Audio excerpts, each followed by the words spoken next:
I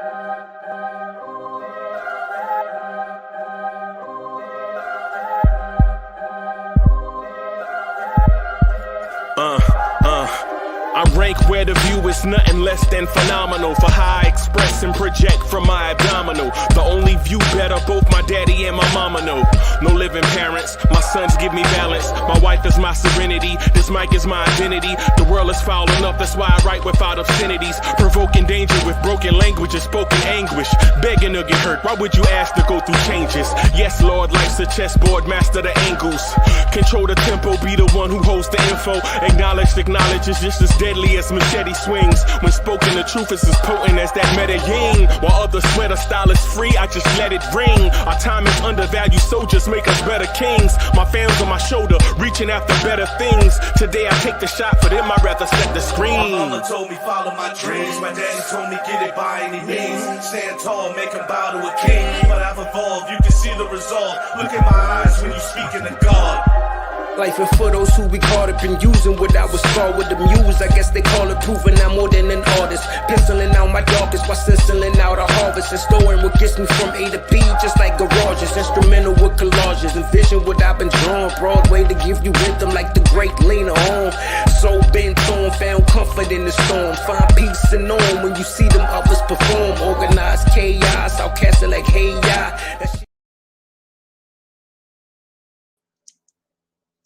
Yo, party people in the place to be. What's good? What's good? Good morning.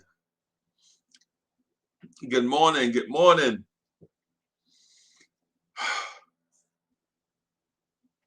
So we lost to the Raptors. Chef NYK, what's good? So we lost to the Raptors. I'm gonna take I'm going to take a deep dive into this loss. Worldwide L, what's good? What's good? All right, let me do this first. Let me get this out of the way first, and then that way I can just get into what I saw. So to become a member of the Lawrence Tears, click on the join button on the Lawrence Tears YouTube page. By becoming a member, you get perks such as priority chat acknowledgement, members only live streams and videos, Lawrence's emojis, and more. A link to the page will be in the description.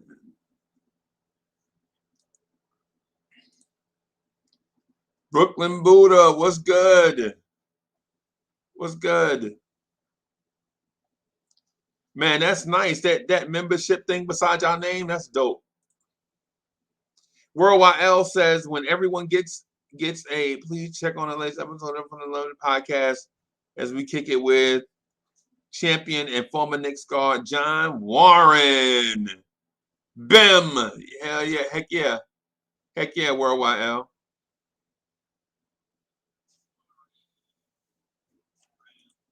Let me do something real quick. All right.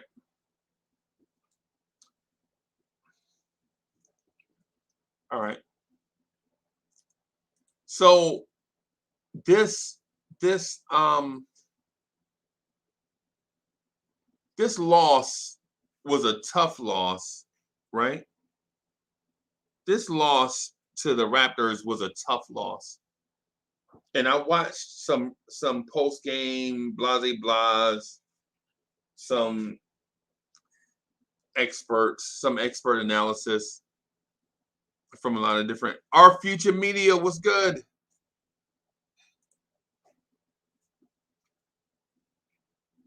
Was good.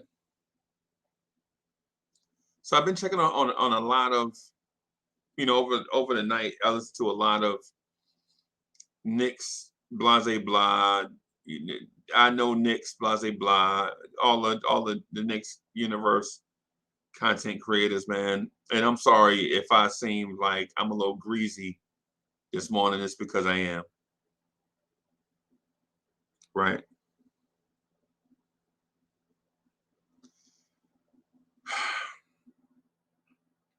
So last night's loss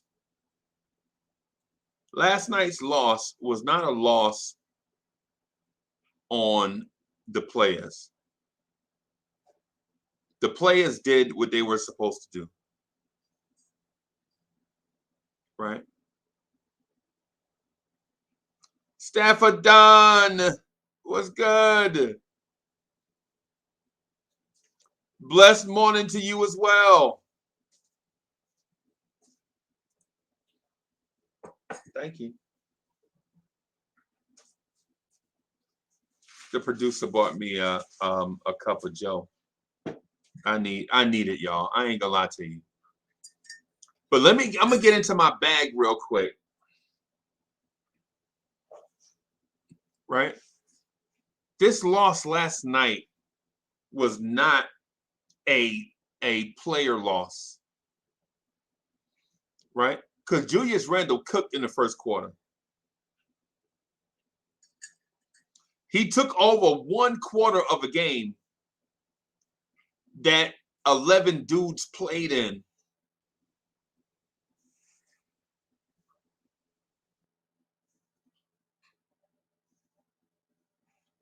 Right? Pudge, maybe you did call it. Pudge, maybe you did call it, bro. Maybe, you know. But Julius Randle was cooking.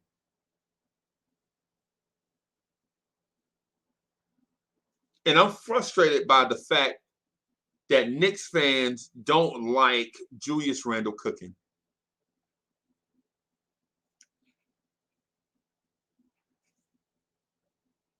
That frustrates me, man.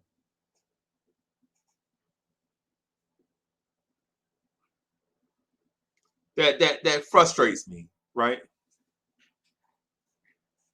Julius Randle had 18 points in the first quarter, and he finished the game with 22 points.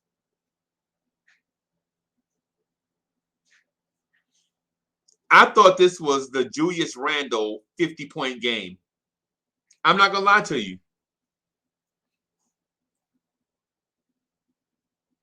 I thought this was the 50 burger. I thought this was the 50 burger right here. I thought it was. And was I waiting on it? Yes. I thought it was.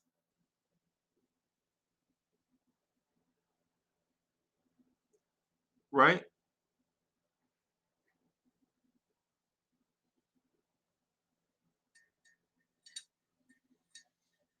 The Raptors did not have answers for Julius Randle until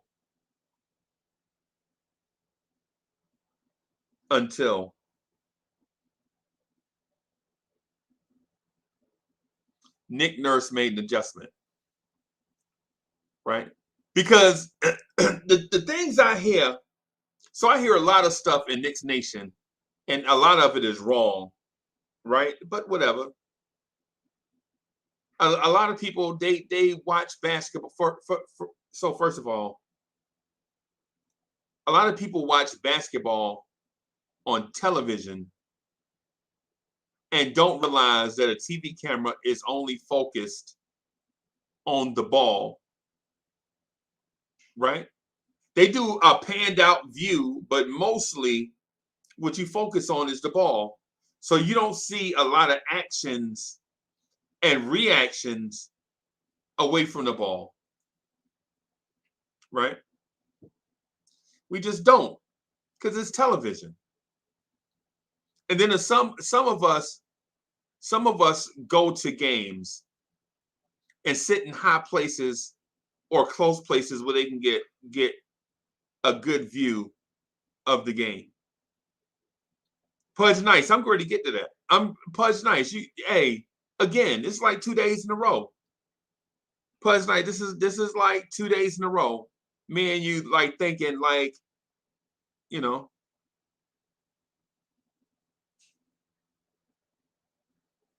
Hard Will, what's good? So what happened is Toronto came out thinking that they have a surplus of big defenders, big athletic defenders that they can throw at Julius Randle, right? They feel like, hey,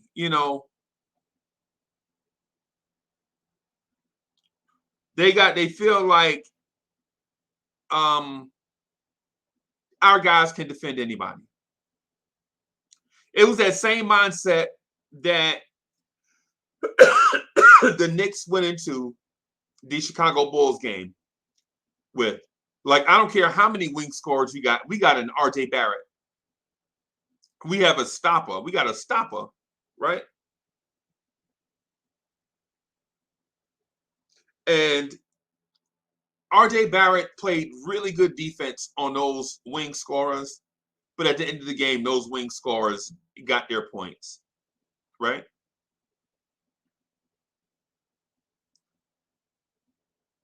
The Toronto Raptors had OG Anunoby.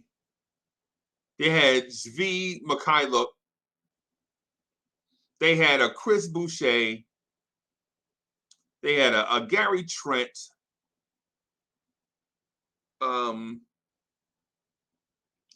They had I forget the other guy. Anyway, they had a bunch of guys 6'5", 6'6", 6'7", 6'8", 6'9", long and athletic that they can throw at Julius Randle. Right?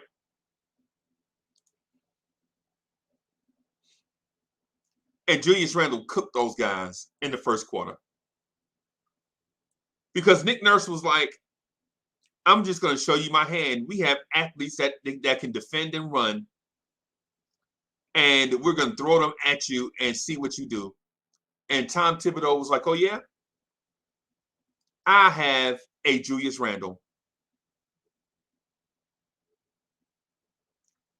Right? Pudge Nice, stop spoiling the live stream for everybody. B, hold your points. I'm getting to Gary Trent. I got you. Pudge Nice, calm down. All right. Hey, y'all ever been around somebody who got all the answers and know they right, and they just ruin it for everybody? You know what I'm saying? Oh, God. Got all the answers, man. Calm down. We're going to get there. Slow down, Pudge Nice. Slow down. All right. All right, I got you. I got you. Bro, if I say everything in the first 3 minutes, what are we doing on live stream?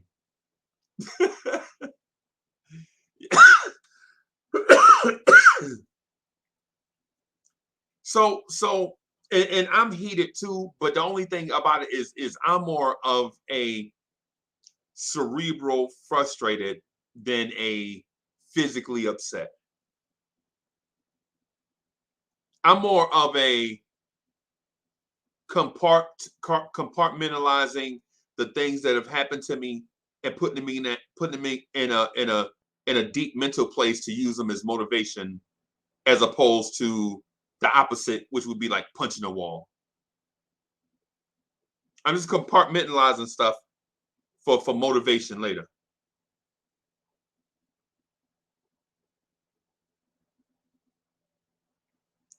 Right? So here's the thing. Nick Nurse and his coaching staff is an excellent staff. Tom Thibodeau and his staff showed tonight that they are an excellent staff that is either undermanned at the moment or they're undermanned long term. Right? Tom Thibodeau, all the moves on the chessboard that Nick Nurse made, and Tom Thibodeau went first. By the way, Tom Thibodeau pushed his pawns into the middle. He attacked the middle of the board, right? Tibbs attacked the middle of the board. He was like, if you're gonna beat me, you're gonna beat me on the edges. You're gonna beat me at with angles, right? Your bishops and your knights are gonna have to beat me, but your pawns are not. We're just not gonna, So anyway, Randle comes out and is cooking, and what Tibbs does on the backside of the offense, the thing that you didn't see, Tibbs ran actions on the backside of his offense where the defense couldn't come up and immediately double team, or they would have gave up 3-pointers in the corner, right? And Evan Fournier and RJ Barrett are lethal from the corner three. Y'all follow me? Y'all following me, right? They ran back actions where you couldn't just come up and double team Randle. And they couldn't run those last year because you needed athletes that could dribble, pass, and shoot. Last year, we didn't have athletes that could dribble, pass, and shoot. This year, we have athletes that can dribble, pass, and shoot. Right? And I'm including Mitchell Robinson because Mitchell Robinson this year has shown that he can dribble and pass. Mitch had one dribbling play, and I'm not talking about JoJo White doing a 2K rock up top. I ain't talking about that. Okay? I ain't talking about Sham God. I ain't talking about that.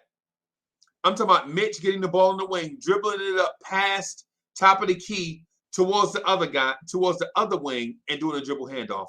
Last year, Mitch would have waited for the guy to come from all the way over there, all the way around to come get the dribble handoff.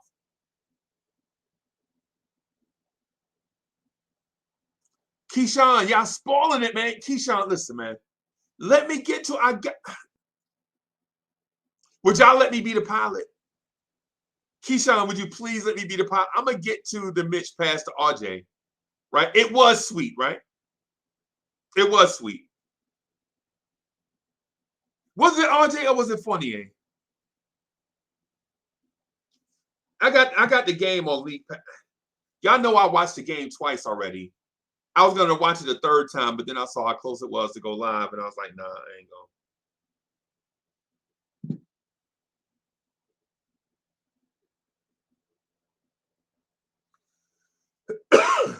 So here's the thing. Nick Nurse countered Julius Randle's ISO, well, not ISO, but Julius Randle scoring by not doubling Randle immediately, but taking away passing lanes. So he's like, listen, he can only get so hot. What we'll do is we'll take away these back actions and just let Randle shoot until he cool off. And so what a casual fan will say is something like, the Raptors out-hustled us. No, they didn't. No, they didn't. The Raptors didn't out-hustle us. The Raptors played the numbers game against us.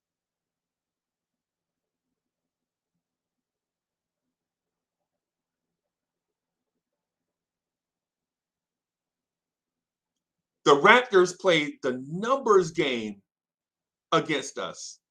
And I want Knicks fans to be smart, man, and think about what I'm telling you right now.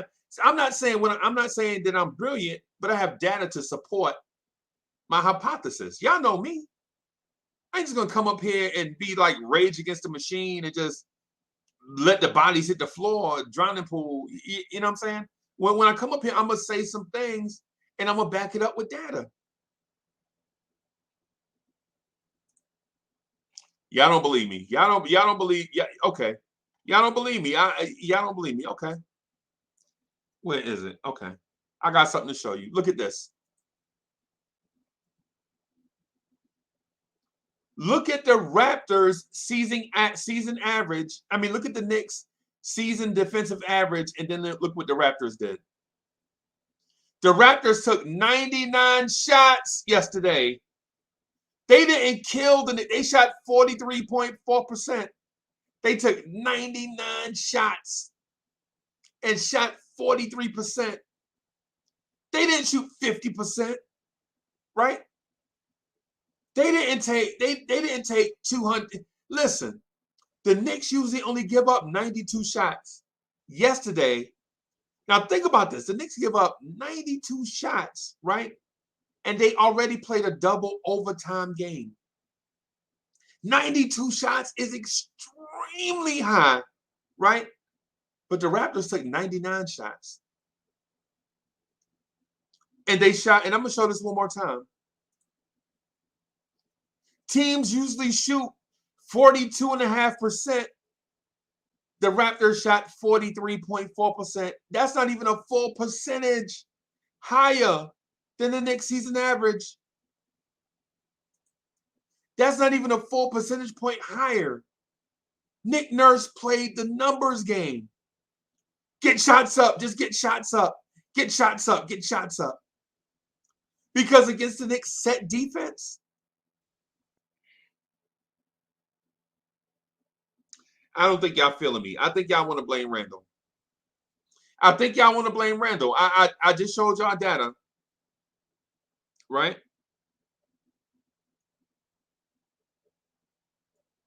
Right? I think we just want to blame Randle, bro. I think we just want to blame Randle. We want to blame whoever the superstar is, blame him. But this ain't the time for that. Julius Randle can't defend 99 shots.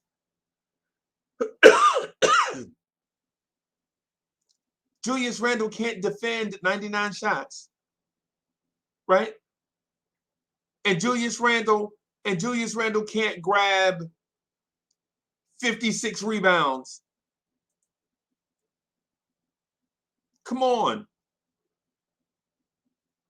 This was a chess game between two excellent coaches. Right? This was a chess game between two excellent coaches. And Toronto won last night. Should we have our heads down because we lost? No.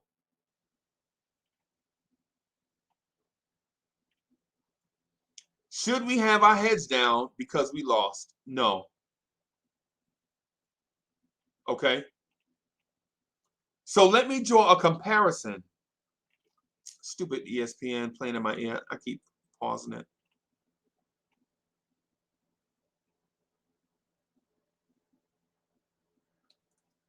So the Toronto Raptors took 99 shots, right? The Knicks took 76.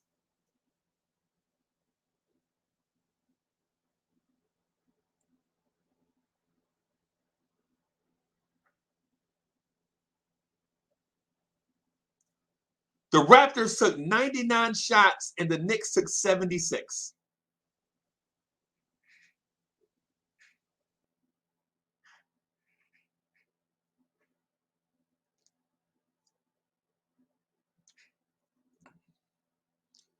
The Toronto Raptors took 99 shots and the Knicks took 76. Right? Here's another stat that I want to show you. Right? The Knicks took 38 three-pointers and made 42% of them. The Knicks made 42% of their three-pointers. And this is with Derrick Rose and Emmanuel Quickly being ice cold. The Knicks shot 42% from three. Right? 42% from three. But the bench was 2 for 10.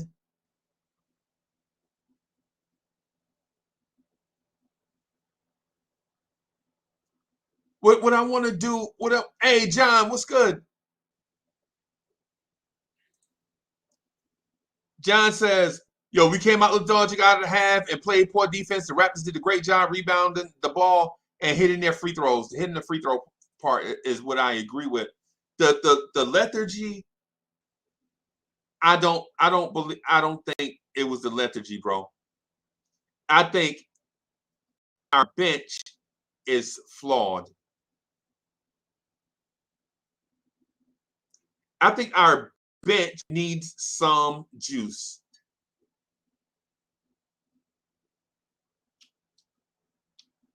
Because a few moments ago, I mentioned this one thing. To y'all, and I think y'all agree with me, but don't want to admit it. Not because of me, Not because of me, but we don't want to admit that maybe IQ ain't it. Maybe Derrick Rose is getting old. Maybe Alec Burks is streaky and inconsistent. We don't want to admit that because these are the players that we love. And I hate saying it. To be honest. I love IQ. I like D Rose. I like Alec Burks. Right? But last night, what did they give you? Your starters raced out to a 17-point lead. And as soon as the bench came in, you can see that lead dwindle and dwindle and dwindle and dwindle. But a lot of people want to blame Randle. How can you blame Randle when he's on the bench?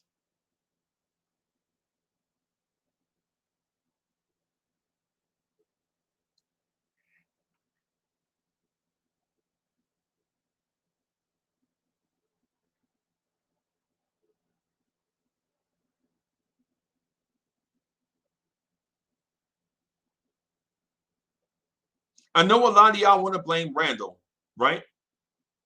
But your bench, the shooting off your bench from offensive weapons. These dudes are not two-way players or defensive stoppers. We play them because they can score. And last night they were 7 for 22 and 2 for 10 from 3. Yet we want to blame Randle. How you gonna blame Randle when Randle was on the bench and your bench came in and shot 7 for 22 and was 2 for 10 from 3?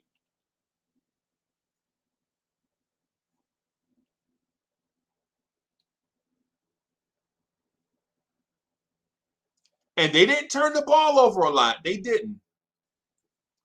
I'll give you that. They didn't do that. So John's from Still Knicks fans, and shout out to John too. Shout out to Ron and John from Still Knicks fans. John says, interesting enough, Taj has played well in that second unit, but the team as a whole did not rebound effectively on the defensive end. Right.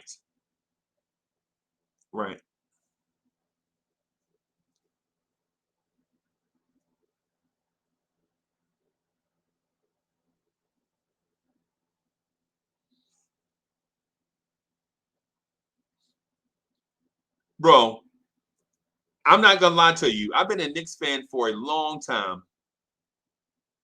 And this Randle hate that I'm feeling is not new. It's why stars don't come here. Because this was the same hate, just random pop-off hate that Carmelo used to get when we lost. It's the random hate that Pat Ewing used to get. Right? It's the random hate, man, people used to throw on Bernard King and Michael Ray Richardson. Earl of Pearl.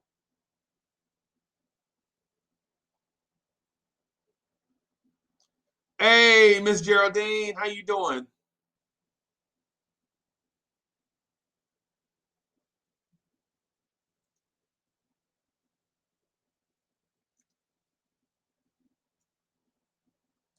Randle, just to further the point, Julius Randle played 37 minutes. He was 7 of 14 shooting, 4 of 7 from 3, 4 for 4 from the free throw line.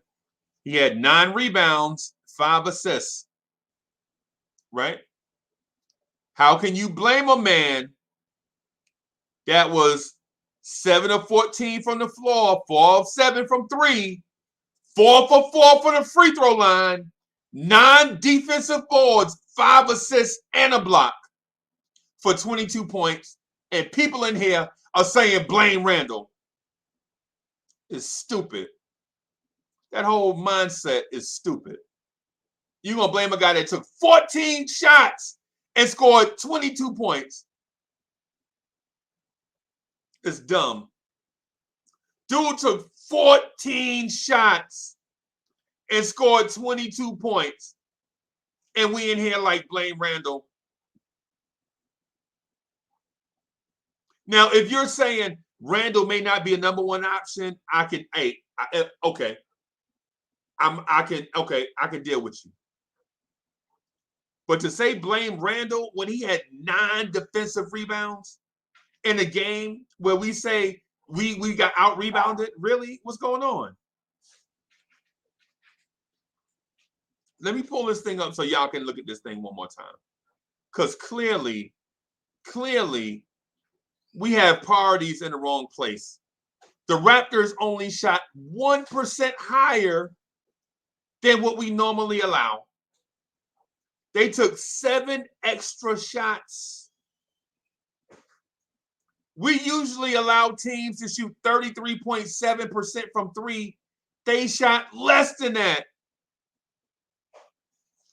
They shot less than that, and here we are. Come on, y'all. Tibbs got out-coached, and I think he's frustrated with himself because he got out-coached.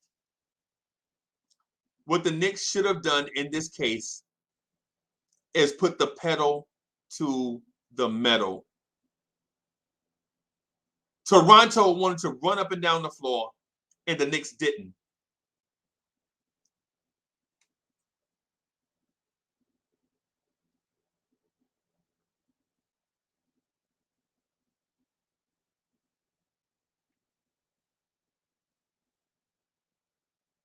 What are we doing? So what are we doing, Knicks fans? I'm not mad with y'all. I'm not mad at the Knicks. I'm not mad at Tibbs. I'm not mad at I'm frustrated that Tibbs got out-coached yesterday. Last night. He did. And I'm not ashamed to say it, and I'm not a Tibbs hater. I like Tibbs, but every night is not going to be your best night.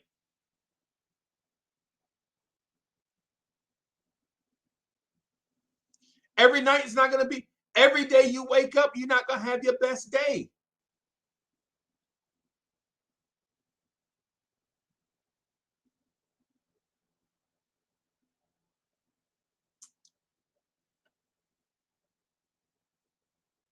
Every day you're not going to have your best day.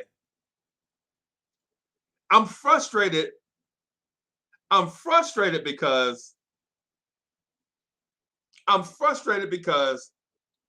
the Raptors were down 2 of their best players, and we were down 1 of our best players who's probably a role player at best. And they beat us thoroughly. We had the lead, and our bench couldn't hold it.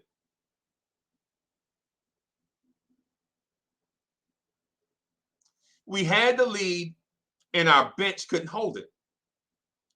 We had a 17-point lead, and our bench slowly gave the lead away.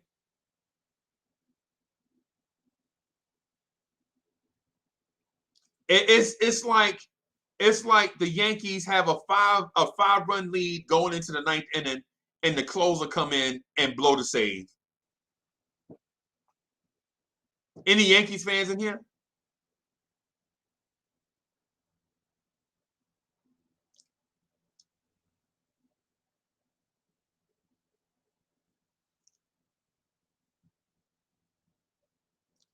So what I want to say, what I'm saying to everybody is for one, Tibbs got out coached, so what? It's one to grow on. Everybody's going to get out coached eventually, right? Everybody's going to get out coached eventually. It's no knock on Tibbs. My man Nick Nurse showed Tibbs something new. Tibbs had an answer for it, but Nurse had a counter, and Tibbs didn't have a counter for it. Tibbs thought he had a counter in Derrick Rose, but Derrick Rose didn't have a good game last night. You know why? Because Nick Nurse didn't defend Derrick Rose with a point guard. Nick Nurse defended Derrick Rose with a wing player.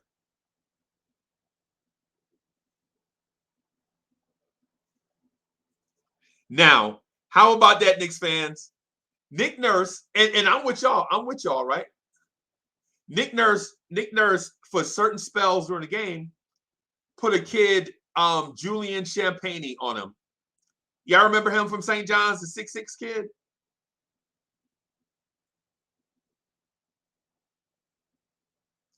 So our bench, listen, our bench. So our bench is like, the Yankees get a 5-point lead against the Red Sox.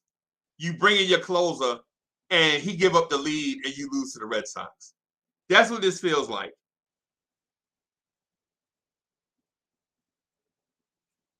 That's what this feels like. The Knicks have a 5-run. The Yankees have a 5-run lead to the Blue Jays. You bring in the closer, and some fat first baseman from the Blue Jays hits a home run to walk it off, and the Blue Jays win. That's what this feels like.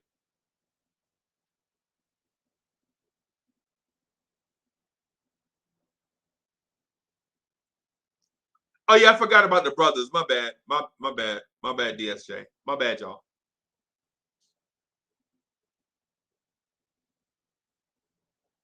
That's what this feels like. You can't expect your starters to keep building leads against NBA talent over and over and over again.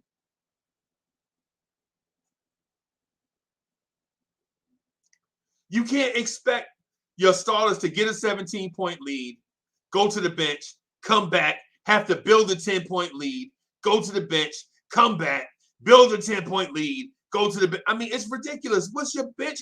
Why have a bench if they're not going to produce?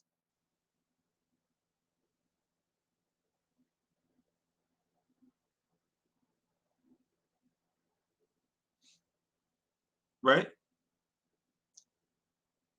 Why have a bench if your bench is going to go 7 for 22? And honestly, most nights the bench takes more than 22 shots. Think about this. Let me ask y'all this. When's the last time y'all remember Alec Burks playing 16 minutes and only taking 3 shots?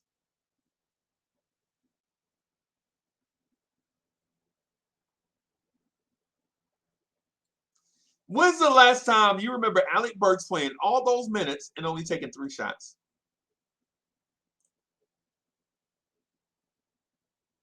Taj Gibson played 10 minutes, didn't take a shot, and didn't get a rebound. Taj Gibson played 10 minutes and didn't take a shot and didn't get a rebound.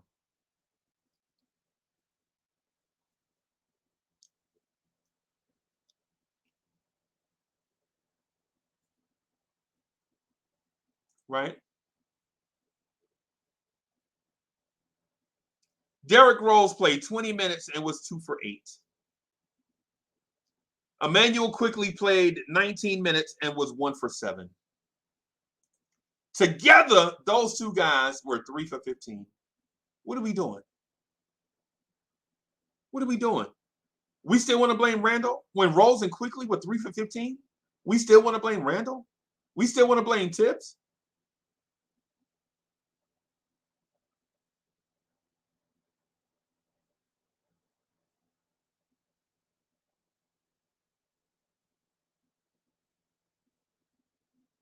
Where's my guy at? There we go. The Raptors, yeah,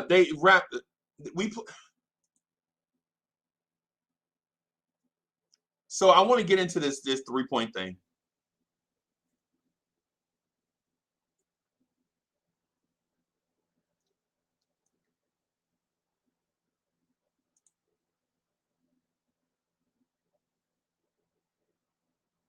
Staffordon says Burke shoots 40% from 3 and Taj sprained his ankle. I know Taj has a sprained ankle. He out.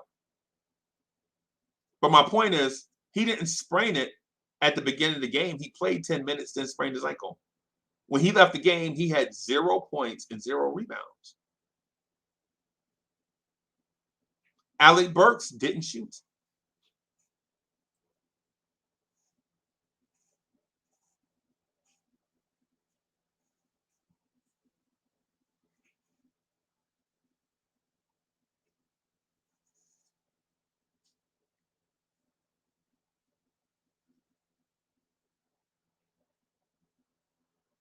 The bench went 7 for 22 last night and was 2 for 10 from 3.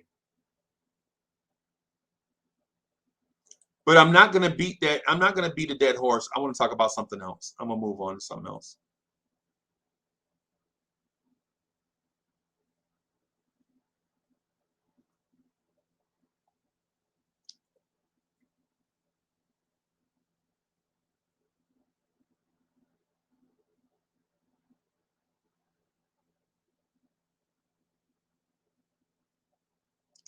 Y'all see that, right?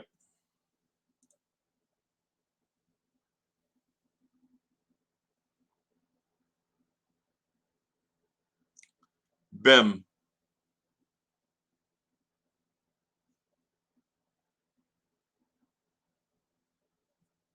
RJ Barrett. I'm gonna put it up again, and this time I'm gonna do a little narration through it. So through 7 games, RJ Barrett is shooting 51% from the floor. And y'all told me that if RJ Barrett can start finishing at the basket and get his field goal percentage up, RJ Barrett might be an all-star. Right now, RJ Barrett is shooting the 3 at a higher clip than he did last year. Last year, RJ Barrett shot 40% from 3. This year, he's shooting 42.9, almost 43% from 3. Right? Almost 43% from 3. And if it were not for that clunker, I think RJ Barrett had a clunker of a game. I'm going to go back and find which game it is. But he had a clunker from 3. Let me go to game log.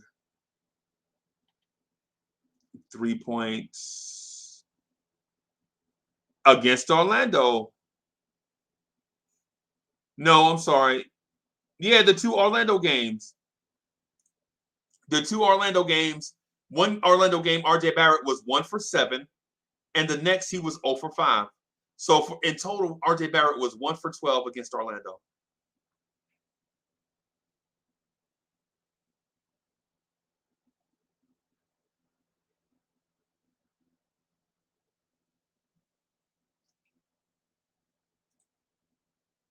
So Miss Geraldine says, I agree with you. What's the use in having a bench if you're not going to make in-game adjustments? That's why I say Tibbs can put the food in the pot, but someone else will cook the meal. Yeah. Yeah. And so here's the thing. I believe the length of the Raptors bench bothered the size of the guards we had coming off the bench. IQ's defense was good yesterday, but his offense, the 3-pointer he shot and hit off the back of the back. IQ, do you need glasses? IQ shot a corner 3. IQ shot a corner 3 that hit the back of the backboard first yesterday. Emmanuel, quickly, what are you doing? Let me throw this thing in the chat real quick.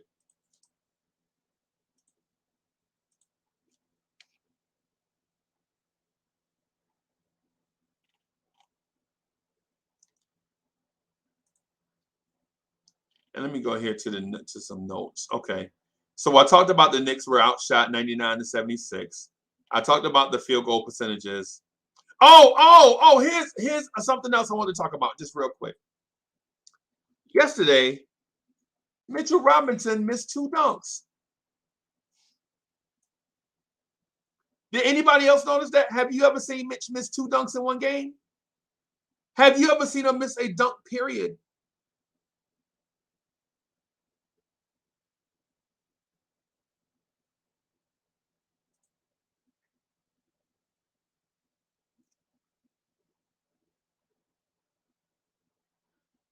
I think I saw some of that too.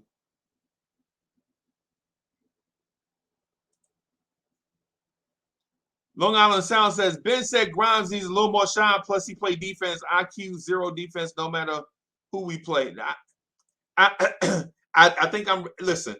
I'm gonna say this, and I know y'all are ready to go at my neck. That's why I grew a beard, right? I think I'm ready to see Grimes and IQ split minutes. Oh no, Uncle Freezy! No, Uncle Freezy! You said Grimes was Damian Dotson. I know. I know.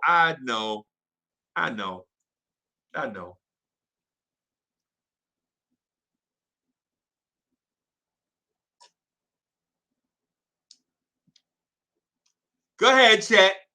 Go ahead, chat. Get it off your chat. I know y'all want to. I know y'all want to. I know y'all want to, man. Y'all want to get at my neck. I'm here for it. I'm here for it now. I'm open to it now. Before, I did not want to hear Grimes talk, right?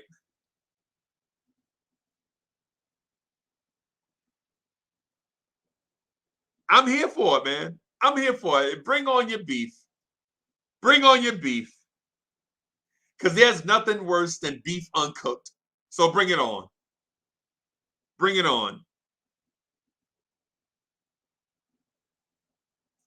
Naruto Goku says, and listen. Where's Naruto go? Where's Naruto go to comment? In my opinion, I'm not gonna lie to you. The Obi topping in the open court. Obi topping in the open court on Fred VanVleet. If Obi dunks on VanVleet, the whole momentum of the game changed. Everything changed.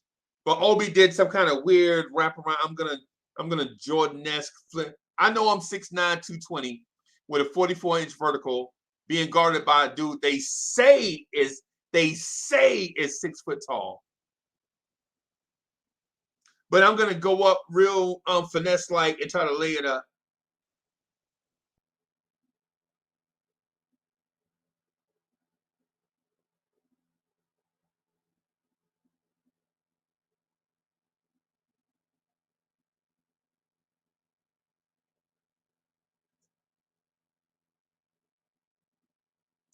Hey, look who it is. It's Ron. I'm still Knicks fan. What's good?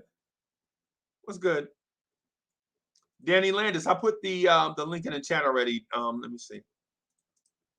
And the thing, and I'm not getting ready to bash Obi, because Obi was thinking, I need these points, I need these points, I need these points. Right there, I take the risk and try to yam all over VanVleet. Obi was thinking, man, I got to get these points. The points are more important. I need to get an and one.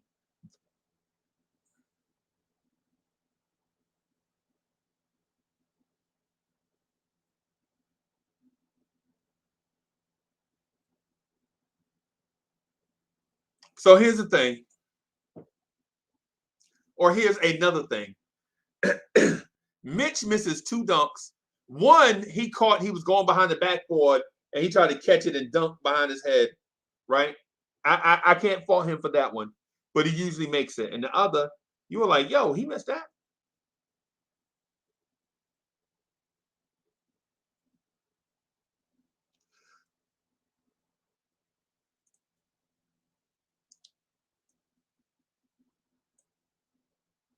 So I talked about Randle having 18 points in the first quarter. Looked like he'd go for 50. I talked about that. The bench let us down again. They shot 22, 7, 22 from 4. Okay. So I talked about that. All right. So I had some show notes, man. I just wanted to make sure I covered all of those.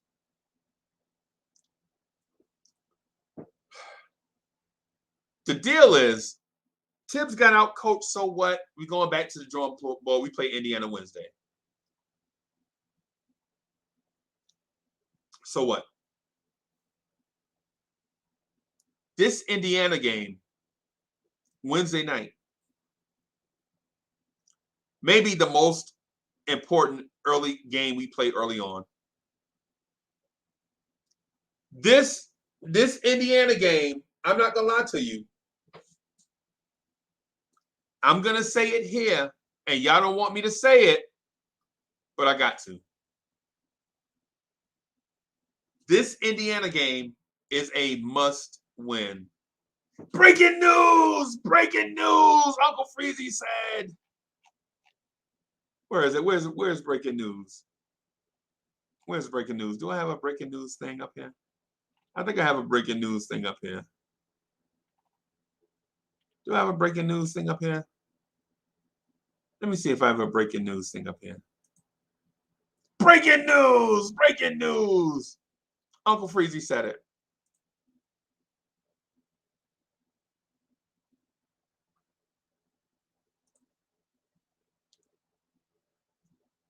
Chef NYK says, expand the bench or go get a vet we can rely on when certain players are having a bad night. JJ Redick would have been nice. I want Terrence Ross. And not Terry from Terry and Trey. Not Terry from Terry and Trey. Shout out to Terry from Terry and Trey, right?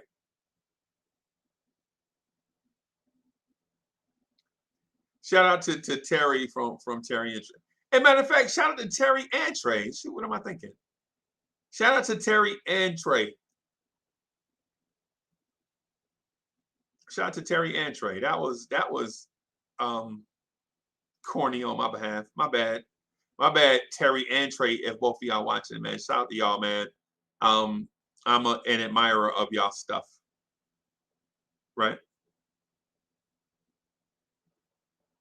Shout out to nothing but Knicks, man, Sam Russell. And shout out to Jonathan Macri from the Knicks Film School.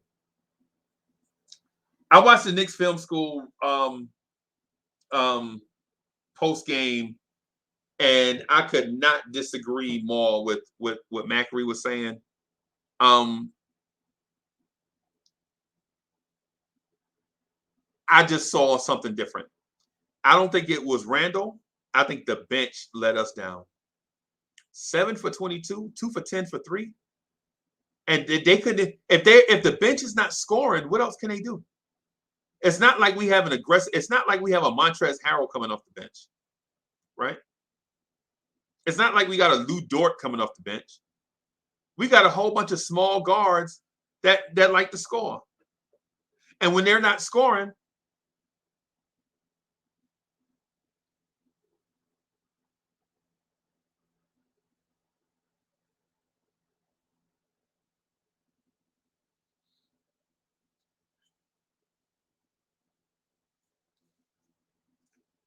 man, that's all I got. I'm out of steam. What y'all got?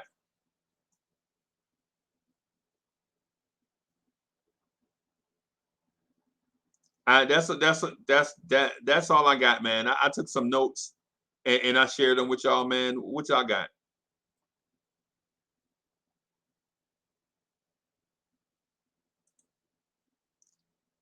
Why not put Grimes, Knox, and McBride in? Why not? Anthony 2-1-2. Not starting.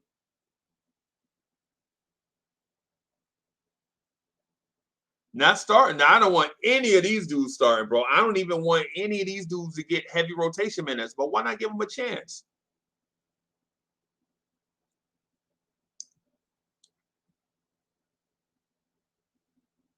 Three. Jamie Peralta, 3. He had 3. 2 of them were clumsy. One was like he anticipated one thing, and, they got something else. Keyshawn says something obvious. It's only the beginning of the season, Uncle Freezy. We know that, bro. We know that. Calm down. We're not even a tenth of the way through. We know that. But what we're addressing, though, is, see, if you don't address these things early on, they become a trend and then become a habit. And you don't want this team to develop bad habits.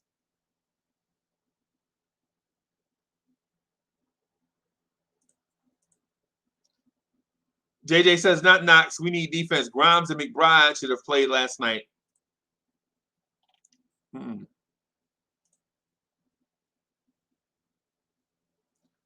Dripmore says we were playing too cool.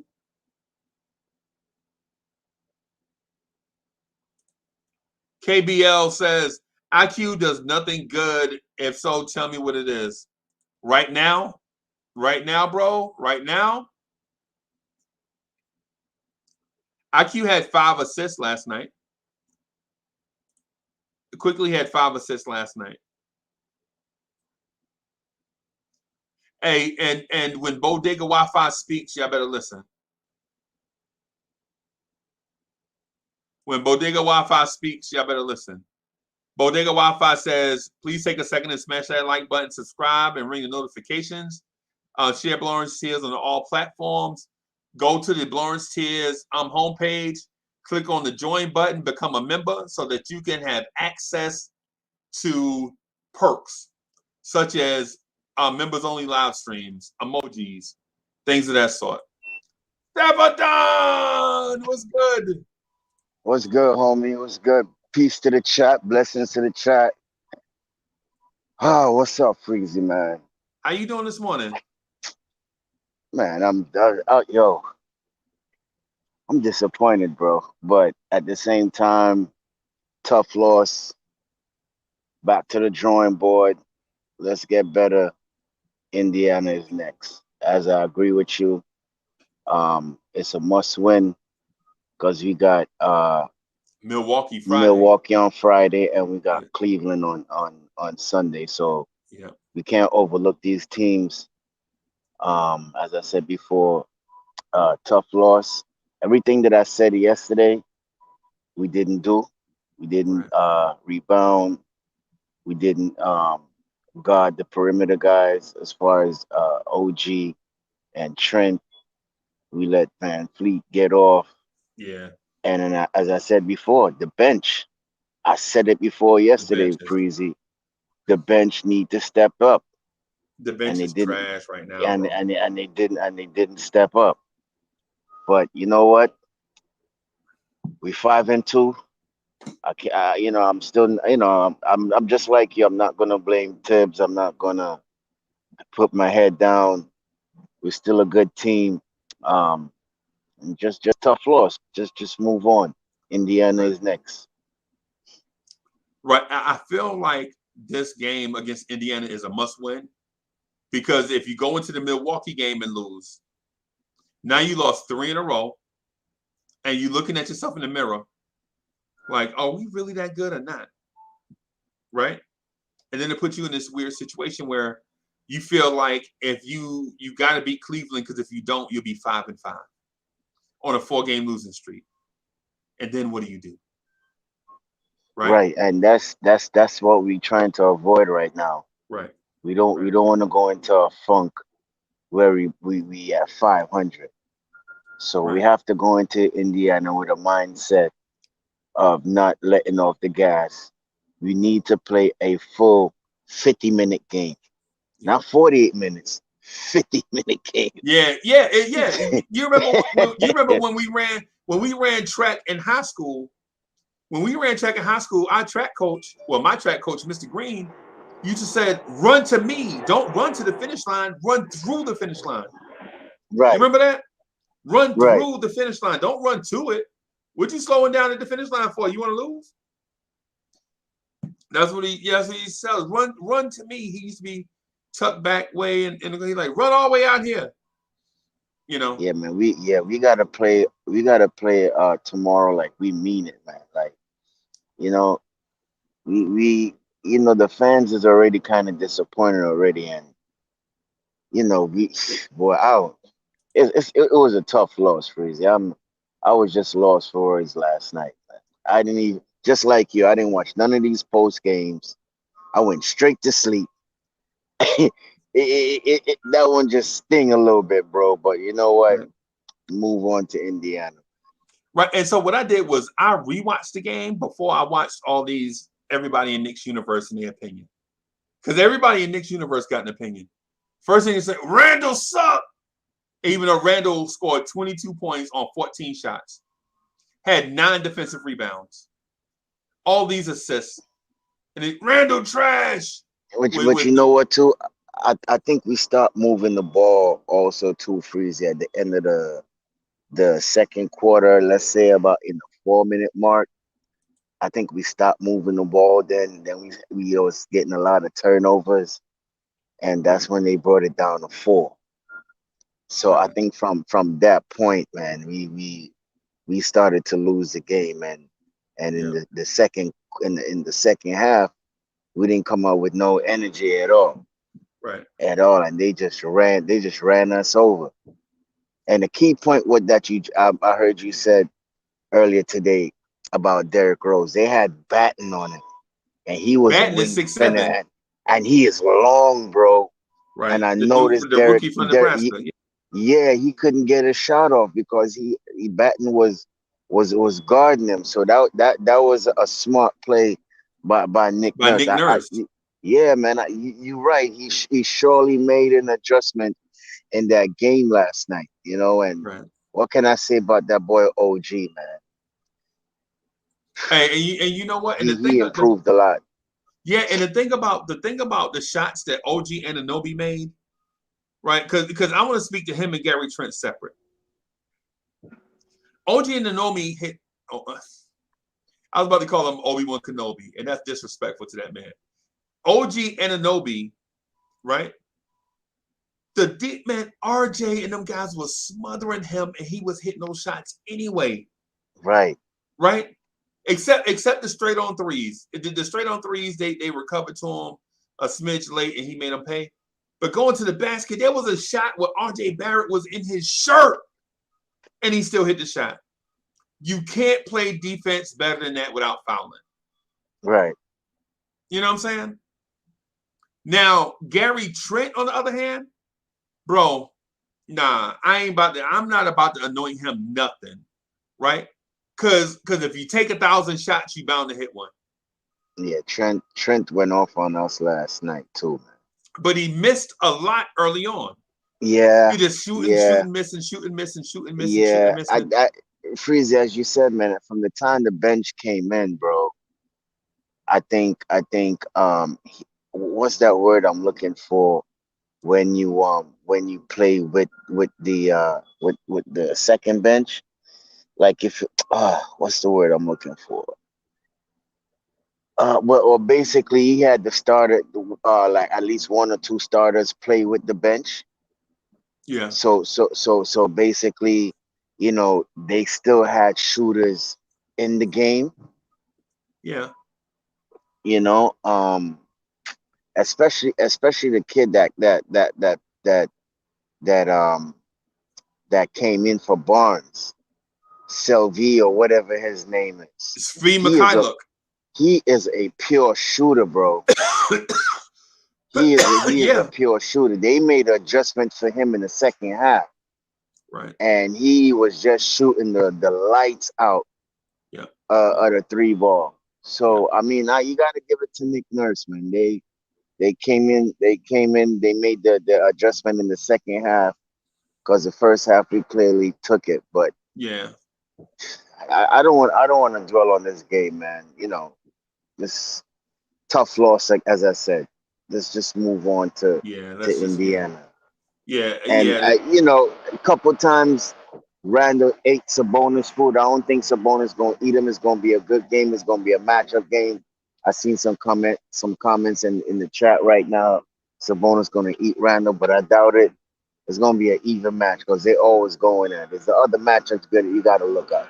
You gotta look at Brogdon versus Kimber right, and the other matchups. But that Sabonis and Randall, it already cancel out itself. right, right. I'm not gonna lie to you, bro. I ain't even gonna hold you. I'm gonna just say last night's game, and I said it before. Last night's game was not a um last night's game is not indicative of who we are as a team. Because the bench, we do feel coming into the season, we felt confident in the bench, right? Coming into the season, we felt like we were just as deep as any team in the league.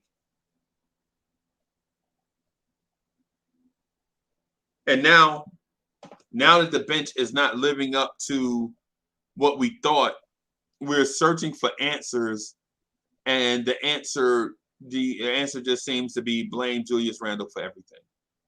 Yeah. As I see, especially Nick Gas Oracle, boy, he been since the live start. He been on Randle. Yeah, but But he's but a every full-time comedian, bro. look, more time I just ignore it, bro, for right now, because he, as I said before, nobody wanted to come here. Nobody, right? He took a chance and he came here. He put us on his back last year, and as I said before, it's a new thing for him.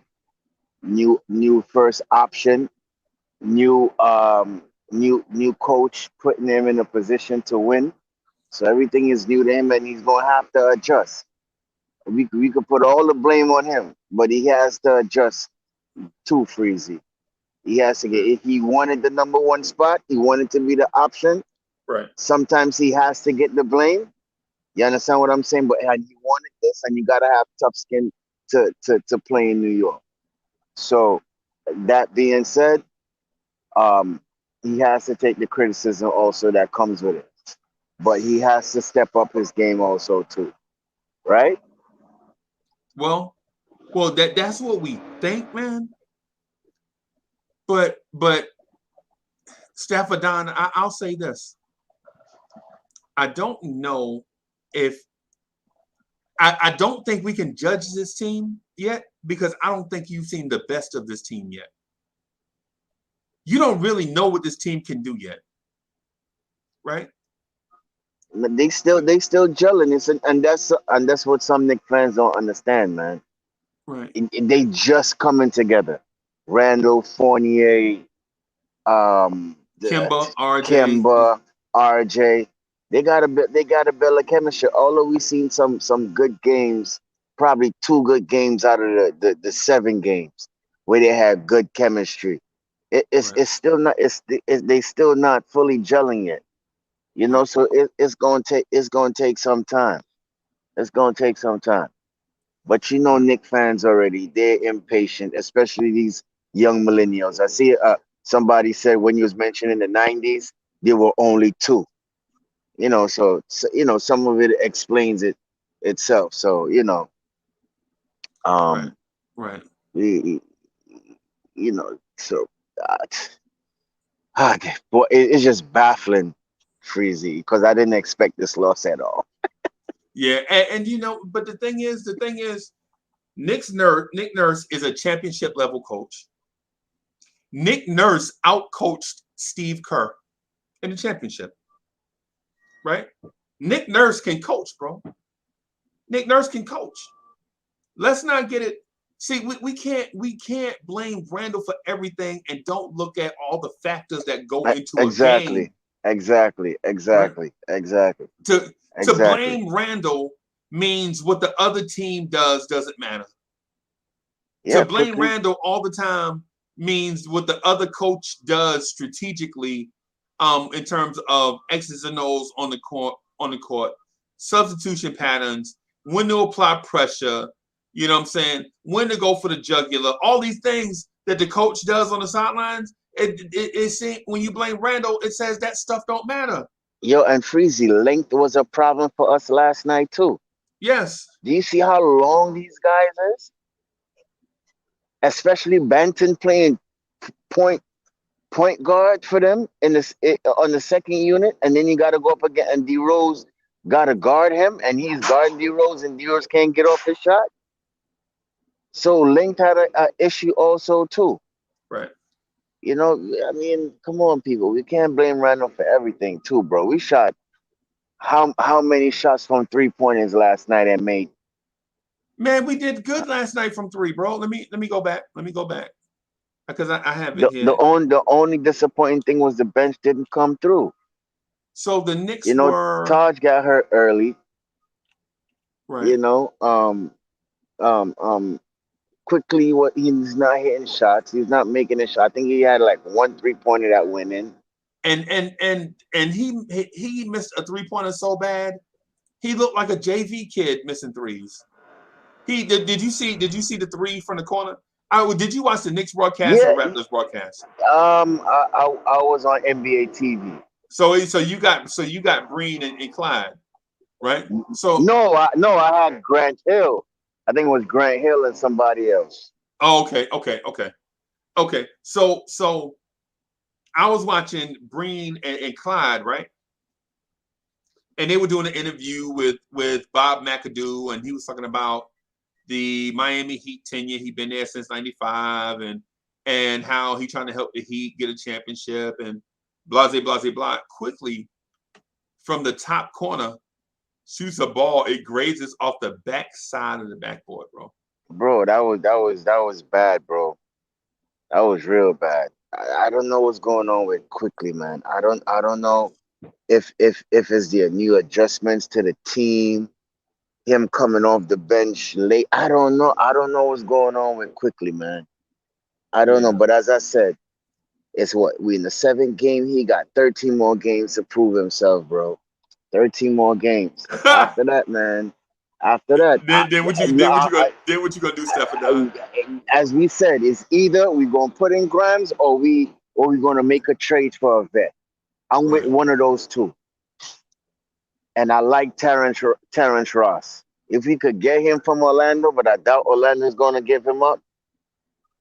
We could get Jabino, you right. That ball and go ahead. I'm sorry. My bad, Jabino. You right.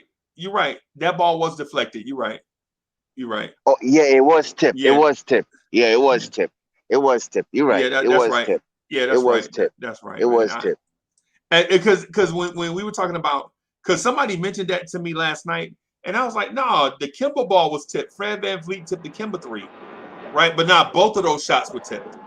You remember Kimba shot the wild air ball, and they were laughing at Kimba, but Fred VanVleet actually hit it from behind. He did. He did. And that should have been on ball too. The refs made anyway. I'm not going to blame it on the refs, but the refs missed some calls also too. Yeah, it could have gone both ways. Yeah, but we have to do better on rebounding, man. That was one of the things too that I said yesterday was the key of the game. We missed a lot of rebounds, bro. That gave them second chance points. A lot of 50-50 balls, bro. Yeah, I like the Fournier turnover. Remember the Fournier in the third quarter? Fournier on the wing, him and Randle trying to play the 2-man game, and then Fournier bobble it, and Randle reach for it, and it's just out of his reach, and Gary Trent go the other way for a slam dunk. You know what was really funny to me too last night? That Tibbs went down the line with Quickly. I found that very, very, like, he wanted Quickly to find his game, but he should have pulled out Quickly, man. He shouldn't have ran with Quickly down the last couple of minutes, man. He should have put back in Fournier. Yeah, exactly. Yeah. He should have put, because I was wondering why Fournier wasn't in the game. Bobbles, bro. He had butterfingers. He looked shaky. That's what I knew when Tibbs didn't look at Fournier, I was like, yeah, Fournier, he may not have turned the ball over, but he was shaky with it. Like, how many? So Fournier only had 2 official turnovers, but Fournier was looking shaky with the ball, bro. Yeah. What's good? What's good? Salute Uncle Freezy. Salute Stafford Don. Salute Ron. What's good, my man? What's good? Hey, man, how's y'all show going? It's going good, man. It's Fuego. It's a lot going on right now. So we actually recorded our show yesterday, and it's gonna premiere tonight after the Queen's Court. Okay. So just saying, in the show, you know, while we're recording, I'm kind of seeing what's just happened with the Knicks in Toronto, and it just changed my whole mood, man.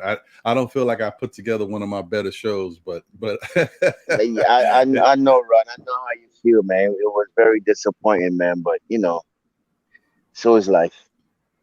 Yeah.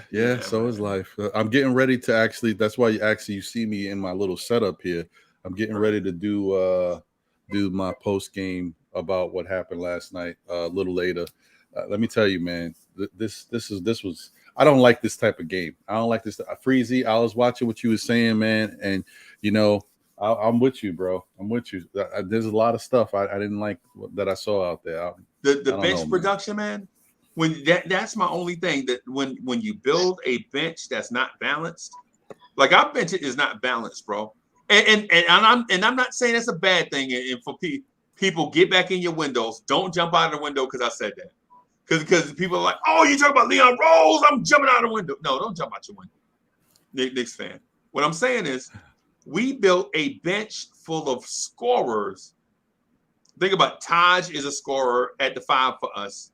Obi is an energy open floor transition scorer for us. Burks is an ISO scorer. Quickly is a deep 3-point shooting scorer. Derrick Rose is a slasher, Rose is a slasher / deadly 3-point shooter now. Also playmaker, also too. Right. But all these dudes are scorers. Notice I didn't say lockdown defender, shot blocker. You know what I'm saying? Notice I said all these dudes score, right? And when they're not scoring, what else do they bring to the table?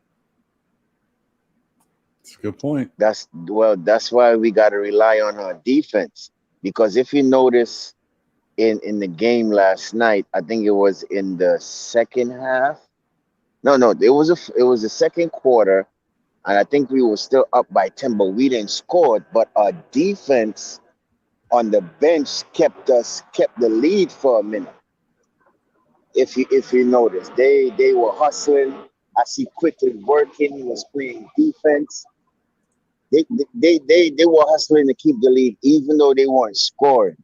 Right. So if it's anything, the bench played good defense, but they didn't produce a lot of offense. But no team is gonna hold a team without scoring. No matter how good your defense is or how bad it is, no team is gonna get these. Like Tom Thibodeau said in the press conference, he was like, everybody in the NBA is a great player. That's how you make it to this level. Mm-hmm. So you can't take any matchup for granted. That's what Tip said in the press conference. And matter of fact, he said that like 3 press conferences in a row. And to make it to this level, you have to be a great player. Right? And I agree with him. Hey, Soulfinger, what's good? Hey, what's going on, fellas? What's happening? What's happening in the Knicks Nation? Hey, if you haven't hit the like button, hit that joker. Let's get it up. That's it. I know everybody's not in the best of moods after taking that L. Growing pains. However, one thing I'm still concerned about is focus. Got to focus. Get out on top, and then you lose focus. You can't do that. Turnover. Yep. Starting line. Yep. Well, look, starting lineup alone had 12 turnovers. Come on, man. Got to protect the ball. You know, it's growing pains. Still early on. I still believe that we can start off 8-10. I still believe we're going to get over 50 wins. But, bro, you got to focus, man. And that's something I don't know. I think that was a key point too, Soulfinger. We lost focus in the second quarter and the 4th minute, man. Yeah. I think from that point, bro, we lost all focus, and the lead dwindled down to 4, and then after that, it was over. They shaved 13 points off the lead, bro. It was over after that. But that's not, man. Listen, man. At the end Please, of the day, I don't mean to cut you off. I'm sorry, I don't mean to cut you off, but I'm just chiming in. I'm at work. I'm listening. Bro, why you always working? Bro, you need to get a life, boss, man. Look here, man. When you got kids, bro, and bills, you got to put it in. Yeah, we got 9 of them, bro. I know what. I know what it is. Yeah. Trust. You know. All right. So y'all boys be good, man. All right. All right. All right. Blessed love. Yeah. Mm-hmm. So yeah, man. This is one of the things. Growing pains, but we got to focus. Still early on. Got to focus. Hey, you know what? The one of the, hey, Mr. Ron, one of the underlying things that Knicks fans don't fully grasp is that the Knicks have one of the youngest teams in the NBA. True. Yeah. We see old man Taj out there, and people say, "Oh man, Taj." Well, everybody must be around that age. No. RJ Barrett's 21. He's the youngest player on the team, and he's been here 3 years. This is third season. You know what I'm saying? Think about the young people that you have that contribute. You got Mitchell Robinson. You have RJ Barrett. You have Emmanuel Quickly. You have Obi Toppin. You have all this youth in your lineup. The Knicks have 9 players that are 23 years old or younger. Right? Think about that on a 15-man roster. And if you count the 17-man, if you count the 2As, Jericho Sims and Luka, they're 22. They're still under 23, right? Even the 2As are young, right? You know what I'm saying?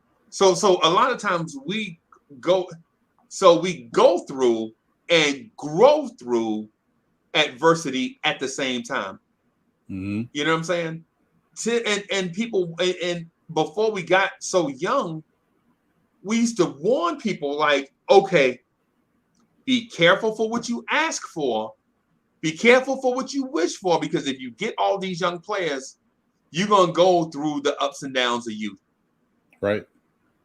But since you have an excellent head coach and an all-star, 2 point guards that are probably maybe make the Hall of Fame, I'm thinking Kemba may make the Hall. I'm not sure, but he's there at the edge. You can consider Kemba for the Hall of Fame, right? I doubt he'll stroll. I doubt Kemba will moonwalk into the Hall of Fame. I know Derrick Rose will moonwalk into the Hall of Fame, right? But this team is so young. Last night, the best player on the floor for your team was 21 years old. Yeah. You know what I'm saying? I mean, and then when you look at all the great teams, the Milwaukee's are older, bro. The Lakers, they're older. Yeah. Brooklyn? Older. Brooklyn is older. Philly's older. You know what I'm saying? Indiana? Miami with Kyle Lowry and Jimmy Butler, they older. They got young players, but they're older. The Knicks' best player is 27. Second best player is 21. So what I'm saying to Knicks fans is, before y'all jump out the window, first of all, shut the window and sit back down. Relax yourself. Don't jump out the window. It's not worth it. It's not worth it, right? and secondly, think about what you were going to jump out the window for. Because a young team didn't know how to hold on to a lead? Really? Is that new? No, that's not new. Growing pains, man. That's growing. Bim. That's it. You got to learn how to focus. You got to learn how to win it. It's early in the season. So, like I said, we'll get to 8-10 still. We'll get over 50 wins. There's no reason to start throwing chairs and flipping over tables, man. You say jumping out the window. It's just bear with it. You drop games. We got a young team like that. You will drop games. You should normally destroy somebody. It's just that they start off hot and then they're coming back. It comes along with the with maturity, man. That's all. It's all good in the hood. Hey, y'all let me have this moment here, please. I'm gonna bring my man on. Y'all, please let me have this moment. What's good, boss man? What's good, Uncle Freezy? What's poppin'? What the What's heck? happening, Quiet Money? Where you been, bro? Money. I've been in the back one. I've been in the cut. I've been in the chat. I've been saying you too, bro. I'm always in the chat, man. But I know that. But rocking the joint, rocking the video chat ain't the same. You know what I'm saying? Because me and you rocked one time before, and it felt like what's that word? It felt natural. It was yeah, organic, yeah. So how you been? You still in the gym? Yeah. Oh yeah. Of course. Bro. Every day, almost 6 days a week. Bro, I'm on coffee I'm trying to get I'm eating the popcorn for a snack with cayenne pepper, red chili flake, no salt. You know what I'm saying? Trying to cut. I was telling myself I was gonna get back into boxing, and I woke up the other night, man, my back was hurting so bad. I ain't even did nothing. I ain't even did that, bro. I just woke up. I was like, oh man. You know what works? You know what works good for me? You know what works well for me? And I see results and I see it quick. Is when I do HIIT cardio. Yeah. You don't have You don't have to do it for a long period of time. Because it's high intensity. Yes, that's what you need. See, what happens is, right, when you do high intensity cardio. Sorry to take it off the track, but when you do high intensity cardio, you accelerate your heart rate. Right. And when you do HIIT cardio, your heart rate stays accelerated throughout the day, throughout the course of the day. So everything is about your heart rate. That's why when you on the treadmill, you say it shows you your heart rate. Right. When your heart rate's accelerated, you're gonna burn more calories. Hey, you know what? Hey, put your number in the chat. I'm gonna call you. Copy. Yeah. But yo, I had to chime in because I hear everybody upset. Everybody's mad. And they mad at Randle. They like to blame Randle. But listen, it's simple as this, right? If you look at the numbers, we hit more threes than them. We shot a better percentage than them. We lost because of turnovers. That's it. Right. Nothing else. Don't look at nothing else. Right. Turnover the ball. We gave them almost 21, almost, I think it's like 17, 18 more possessions than we did. You're not going to win like that. Right. Yeah, and the starting lineup had 12 alone. Right. But I heard you too, so finger. But on the flip side, which I can be proud of, or rest your head on, is that listen, ain't no team gonna just outscore us. Those days are over. We have to beat ourselves. We hitting our shot, yo. Listen, we're almost like number 1, number 2 in threes, man. Most teams that whoever win the 3-point, battle, is the team that wins. Yeah. It's more points. It's 3 points, and it's complete momentum shifters. I mean, so y'all don't have to be so crazy. It's still early. They're getting to know each other, and we just got to cut down on the turnovers. And Julius got to man up. He like, listen. He got to take pride in not letting his man get off. He can do that sometimes, but he just hasn't been doing it lately. I don't know if it's the kid. He just had his new son. Yeah, I was thinking that he get no sleep. Yeah, probably. Well, if you got kids, like focus, though. If you got kids, about focus. That lack of sleep, you forget about it for a minute. Yeah, and then the things at nighttime ain't the same with the old lady because for 6 weeks. So I mean, and we still want to keep it G-rated, but the relationship ain't the same. The relationship take a little change. Yeah, for at least 6 weeks. Yeah, but you know what? I agree, and that Quiet Money, salute to you, brother. That's some good takes, and I'm gonna listen to whatever you said because the hat you got on, something about that hat I like. I don't know what it is. Man, it looks so familiar. It looks a little familiar. I like that hat. I don't know. It's all good. Same take. That's good. That's what I'm talking about. Yeah. We're on the same page now. Feel you. I agree with that. There's one more piece that I think is the real key to our loss last night. It didn't happen throughout the whole game, but it definitely happened through, I would say, a quarter and a half. And that's the lack of effort. The Knicks went out there blase, man. They was kind of lollygagging against a good Toronto team. I could even one-up you on that. Go ahead. Defense is effort, ain't it? Yes, it is. It is. And Randle's defense was not there. I wanted to slap Quiet Money, tap Quiet Money on the wrist. Because again, when y'all come on, y'all make good points, right?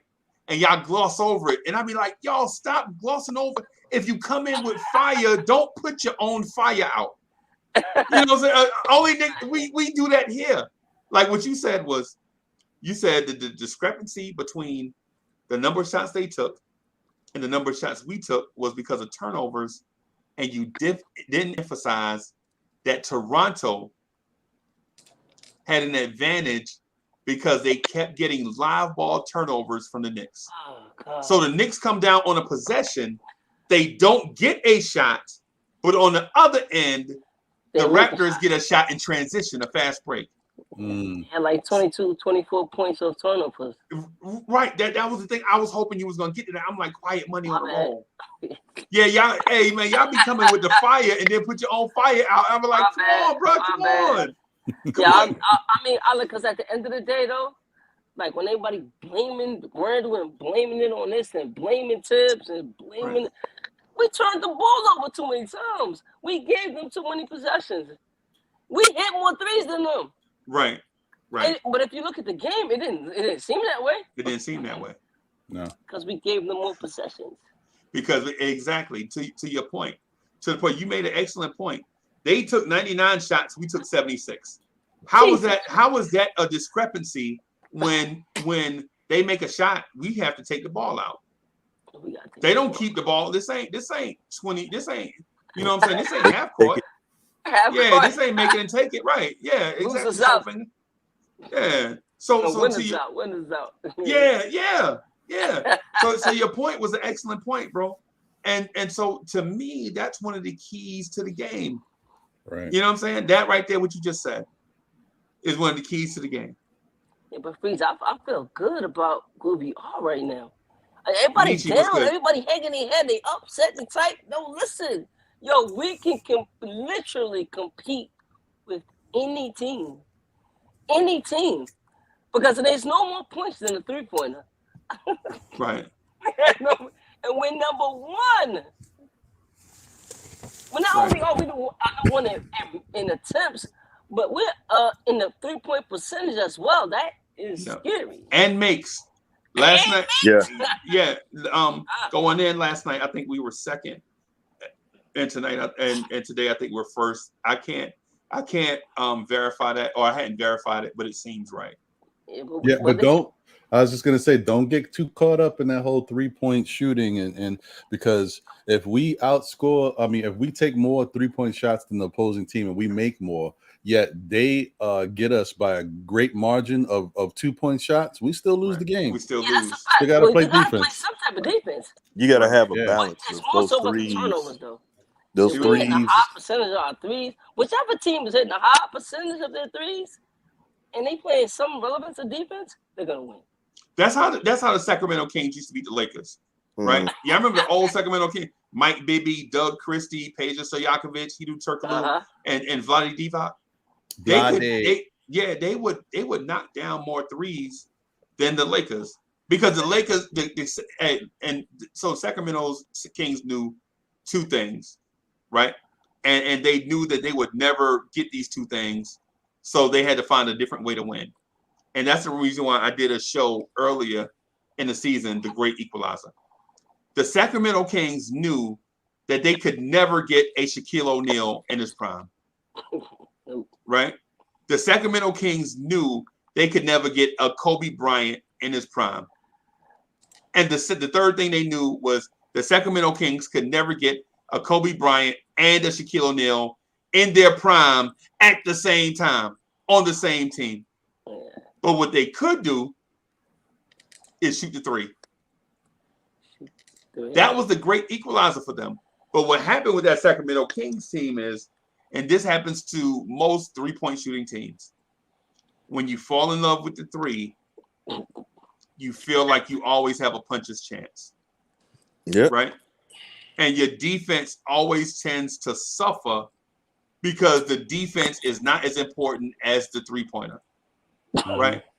Like Stojakovic was like, I'll play some D, but if Kobe come down and dunk on somebody, I'll just come down the other end and shoot a three. Right? If Shaq dunk on Vlade, I can come back down and shoot a three. We still win it. And that's what I think happened to the Knicks last night. Yeah. The Knicks are so confident in that 3-point shot that they're like, okay, they cut into the lead. We'll just build the lead back up. Hey, crazy. What's the coveted thing in the league? 3 and what? 3 and what? D. And D. Then we had the D. Forgot about the D. Right. Bro. Right. And I know this is gonna rub y'all the wrong way.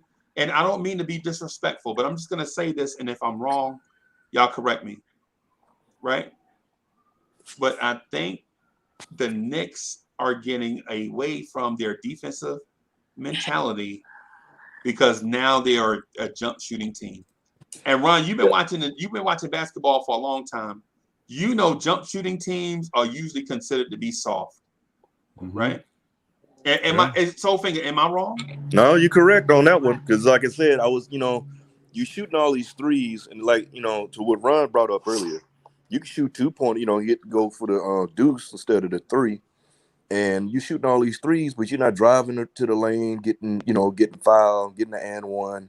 You're not getting the easy putbacks, that nature. Because you shooting a three, those are long rebounds, and we saw what happened with long rebounds before in our first loss. You got Cole Anthony getting 16 rebounds at point guard. Well, at point guard, those long rebounds. Look, man, we to have a balance. That's all it is. And again, it goes back to the youth. We're still relatively young team, but I don't think you don't get the acknowledgement of being a young team when you got a D Rose on the team and you got Taj. Oh, they got the heavy, blah blah blah. I mean, it is what it is, man. These are big another point I want to address. I hear people in the chat. What's I got another point I want to stress that I hear people griping about and complaining about in the chat. They like, oh, put Grimes in. And I get it. I'm kind of with that. But you got to understand what goes into Grimes actually playing minutes over Quickly or anyone else on the team for that matter. And that's their payroll. Mm-hmm. Their salary. Money talks. Salaries talk. And you wonder why this player, why you just don't take him out? Money talk. Yeah, Todd's going to play. Todd yeah. is $10 million. Todd can make more than Mitch. Yeah, but the thing about it, we need to put in Sims. Yeah, because Sims don't make no money. Right. And quiet money. I agree with you. totally. The only thing, man, you ain't need to say hello. I just did say hello. I said hello to Quiet Money. I said hello to Ron. Soul Finger number 1. He ain't 12. He number 1. Soul Finger number 1. What's going on there? What's up, nice? Flavor the son and Public Enemy number 1. And Uncle Freeze. Salute to the chat. Salute to all my followers. Even salute to that hairy chinny chin dude who's not on here yet, Mr. Sergeant Knicks and everything. I don't know where he is. And my man, who's down there? Nick. Oh, Nick G. What's going on? You look like Evergreen at first. That's Nietzsche and Nick G. That's nice. Hey, Kev, yeah. You didn't even let me. Kev, can you let me do my thing first? I was just trying to answer what Quiet Money was saying. Kev. Go right ahead, ladies and gentlemen, introducing the co-host and star of the hit Lawrence Sears show, The Pod Couple. It is Star Child, aka Shazam, aka The Flash. There's no Flash. There's no Flash. Get that real. There's no Flash. Kev, let me finish. Let me do my thing.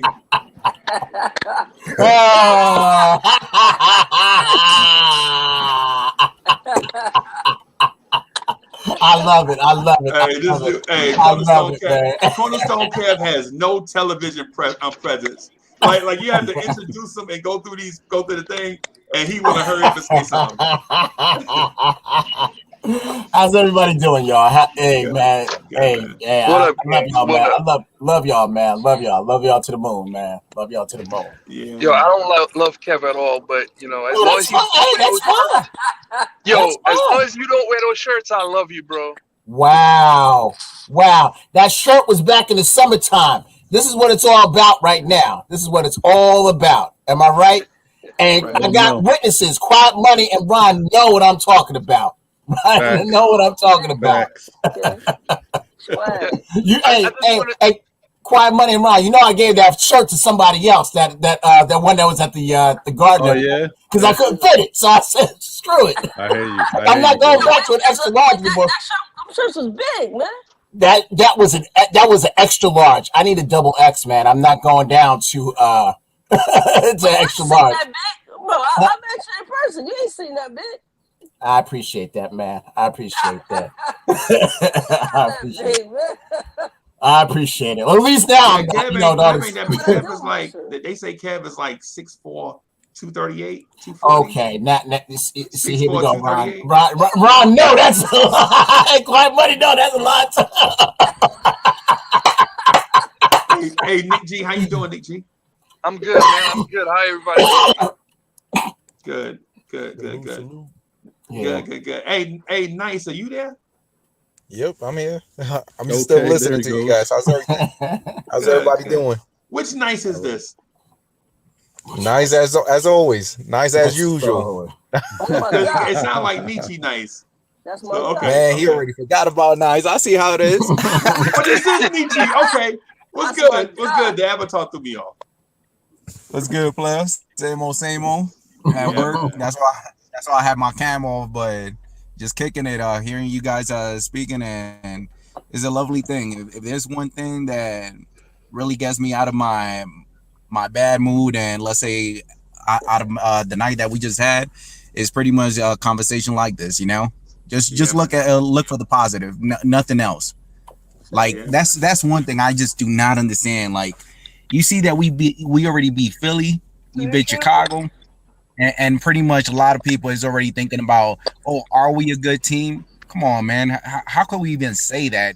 There's teams just like that for some reason we don't have a problem with good teams, but once it comes with bad teams, for some reason it's one of those. You know, we just got to live with it.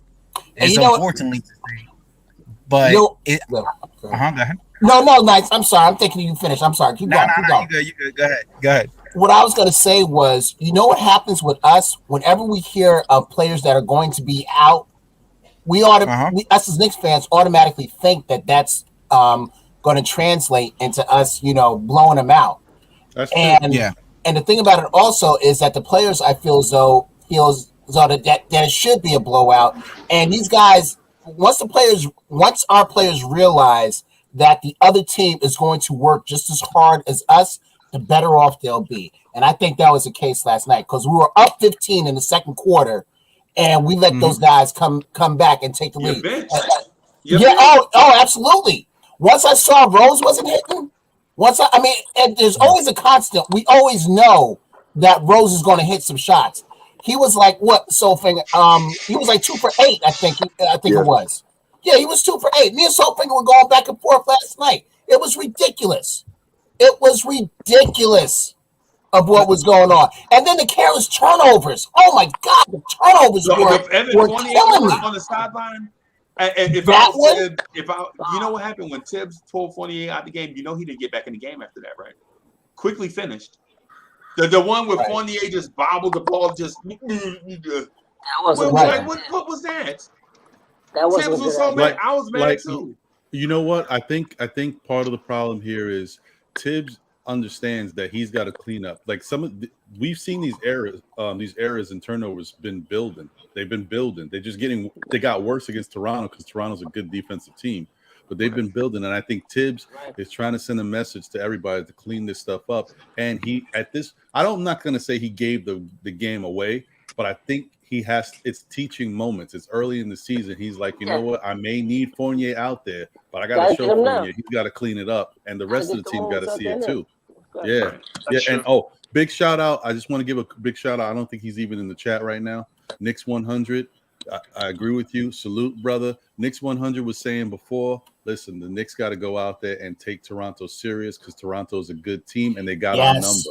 They always play us tough, man. So Ron, to your point, this was a team that, they had Kawhi Leonard, but they did win a championship, and 2, still have the coach of the year, and still have Van Fleet, and still have Siakam, even though he didn't play, but they had the other dude last night who went for 30.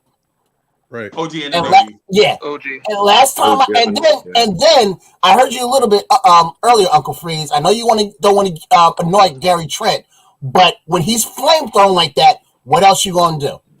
So they Well, have he took players 1,000 on there, shots. He bound to hit 100. huh? He took 1,000 shots. He bound to hit 100 of them. You're right. You're right. So again, so where was the double teaming coming from Tibbs talking about? You know what? We got to make sure that he doesn't touch the ball. Yeah, but Tibbs is not a double team coach, though. You can't say that. Nick, regardless, you should have tried something. You're the head coach. You're the coach of the year. You're the coach of the year. You're supposed to make sure. But okay, No, wait. You're supposed to make sure. He wasn't referring to that. He was referring Kev, if you don't do something in practice, why would you do it on the fly and then say, "Hey, go double team now"? What's the difference? What is the difference? Man, you don't do stuff you don't practice, bro. But just because you don't practice, you go ahead. Kev, y'all, we speaking to something that didn't happen. Tibbs wasn't talking about the Raptors us double teaming them. He was talking about the Raptors looking to double team Julius. He was like, yo, when one person has the ball, right? When two players, we like that. We gotta get the ball out of our hand and get to other guys because we have the advantage in other places. Basically, referring to Randle not playing hero ball. When a double team come, get it out of your hands to other guys so they can showcase what they have. It wasn't about us double teaming. It wasn't about us double teaming because we're not gonna do that. Yeah, you know what I'm saying? But what I'm saying about Gary Trent so far is against Embiid. The only time. What I'm saying, you could tell they practice that. Yeah. Okay, fine. Well, what I'm saying about Gary Trent, if I know that he's flame throwing, I'm going to try and come up with a scheme to make it difficult for him not to be flame throwing like the way he is.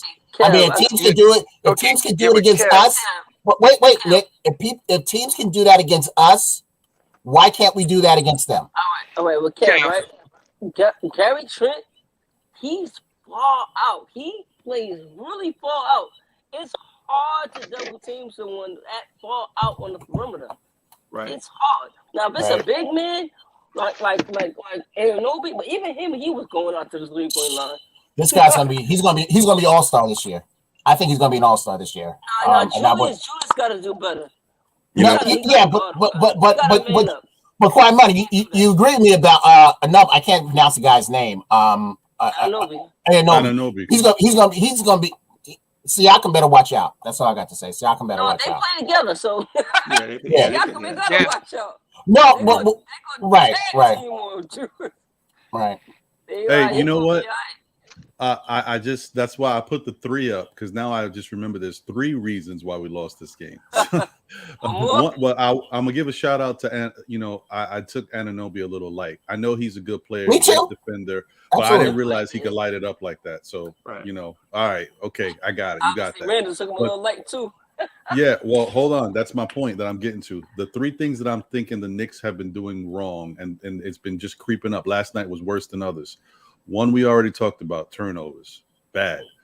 I said the lack of defensive effort and offensive effort too, because it was like they wasn't focused out there. Definitely wasn't focused. He wasn't focused. He was focused on getting to the rack and getting his points, but dribbling. He's got double teams. He's mad that somebody didn't let him know somebody's behind them. Come on, man. Does anybody here on this panel right now, and even in the chat, does anybody have a problem with Randle bringing the ball up all the time? Yes, I do. Yeah, I do. Now I do. I want to ask y'all a question, and I'm gonna throw this out there, and I'm gonna listen. But this is something I've been thinking about for a while now. Now that we got more talent on the team, we remember what Julius was last year. Basically, he was everything for the offense. Now he doesn't have to be everything for the offense, right?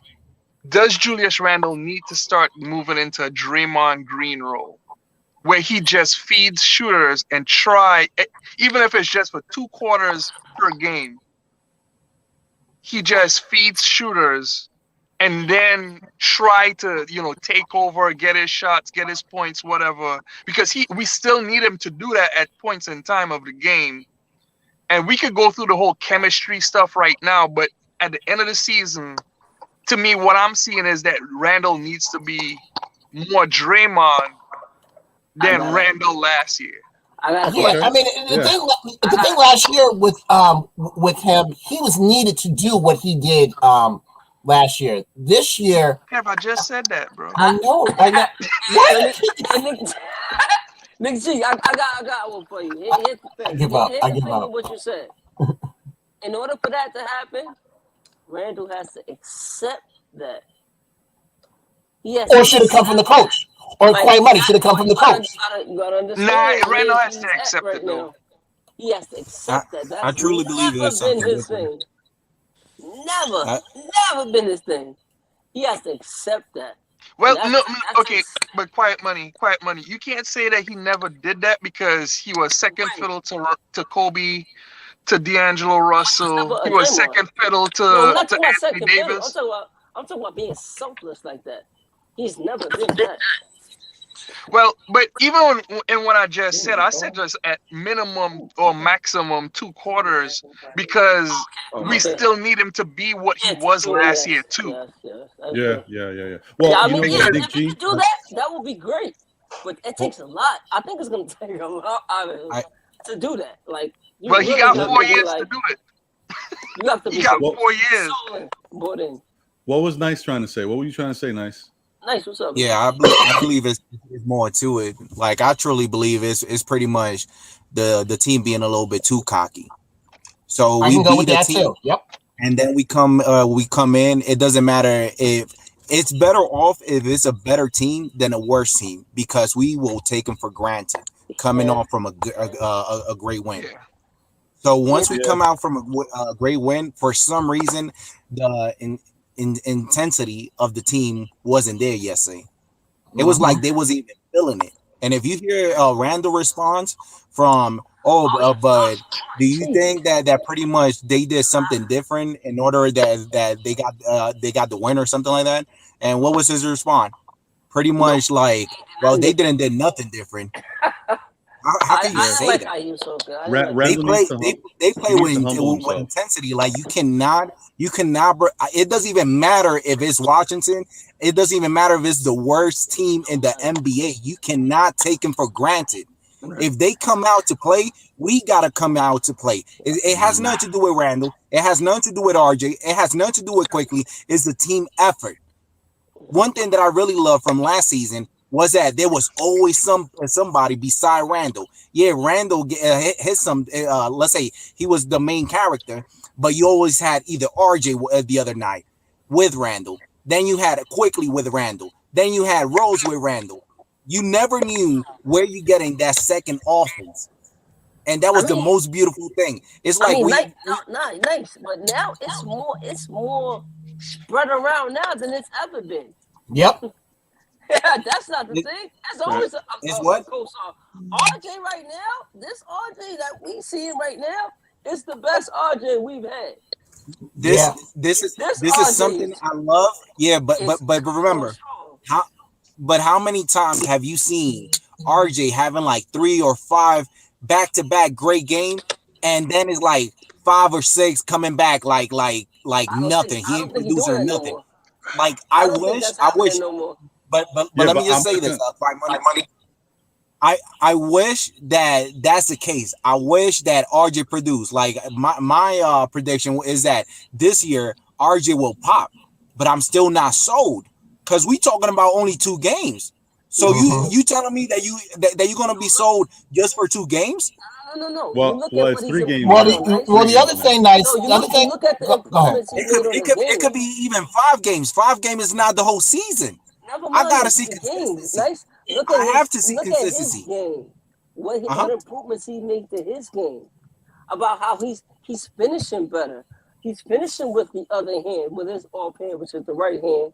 He's finishing with the right hand. You know what I'm saying? He's pulling up. He's hitting threes on the pull up. Yeah, now. but quiet money. As of right now, I'm loving everything I am seeing from RJ. I'm not going against that. But I just want to continue to see it before I'm sold. Well, I think it'll build. Nice. I think it'll build. Nice. I think that's gonna keep going. But for that to happen, he's got to get the ball more. He's got to. They got the, and what Nick Cheatham, yeah, he's off now. What he was talking about with Randle, trying to be a facilitator like Draymond, Randle has to start looking for him more.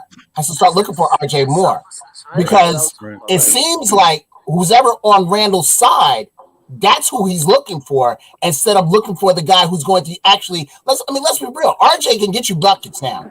RJ can get you buckets, whether it's from the three or from going to the basket.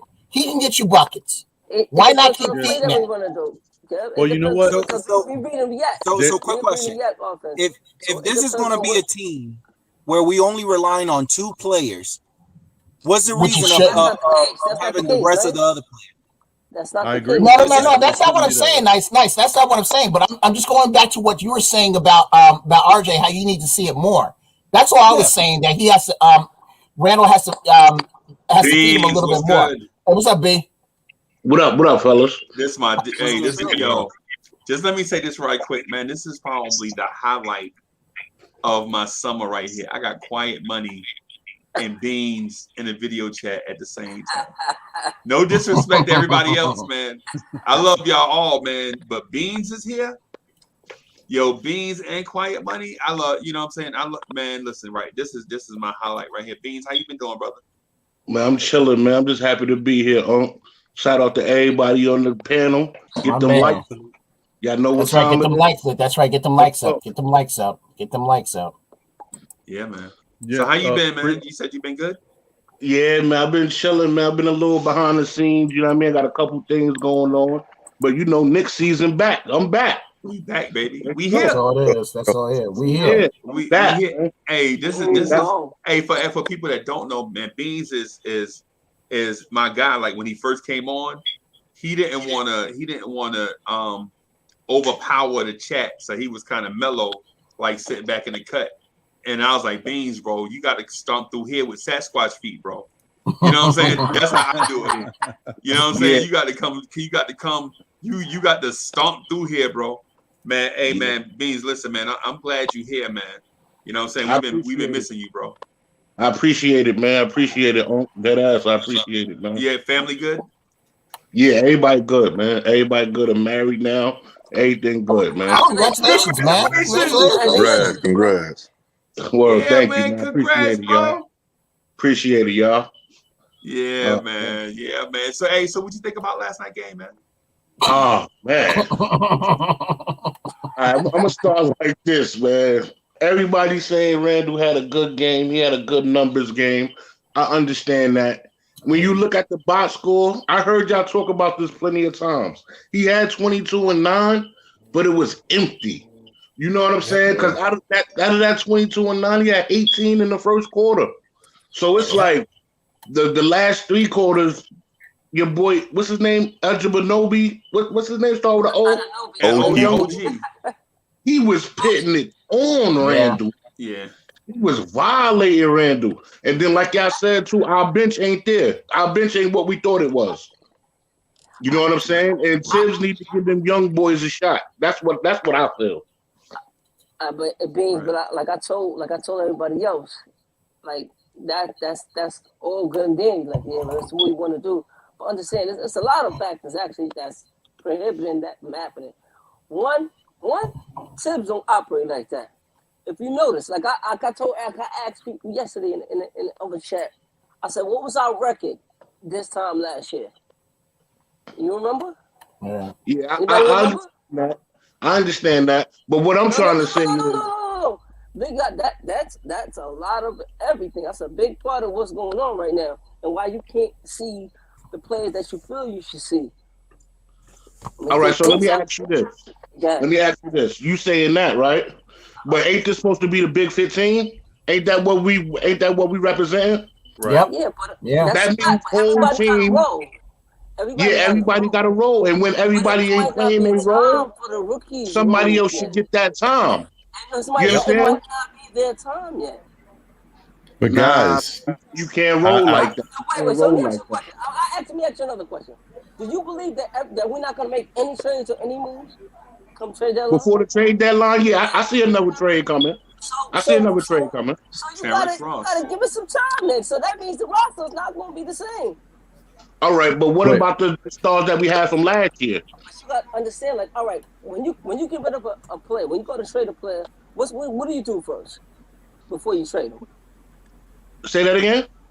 Before you trade a player, what did you do before you trade him with that player? You maximize his talents, right? Yeah, try to get the best return for it, right?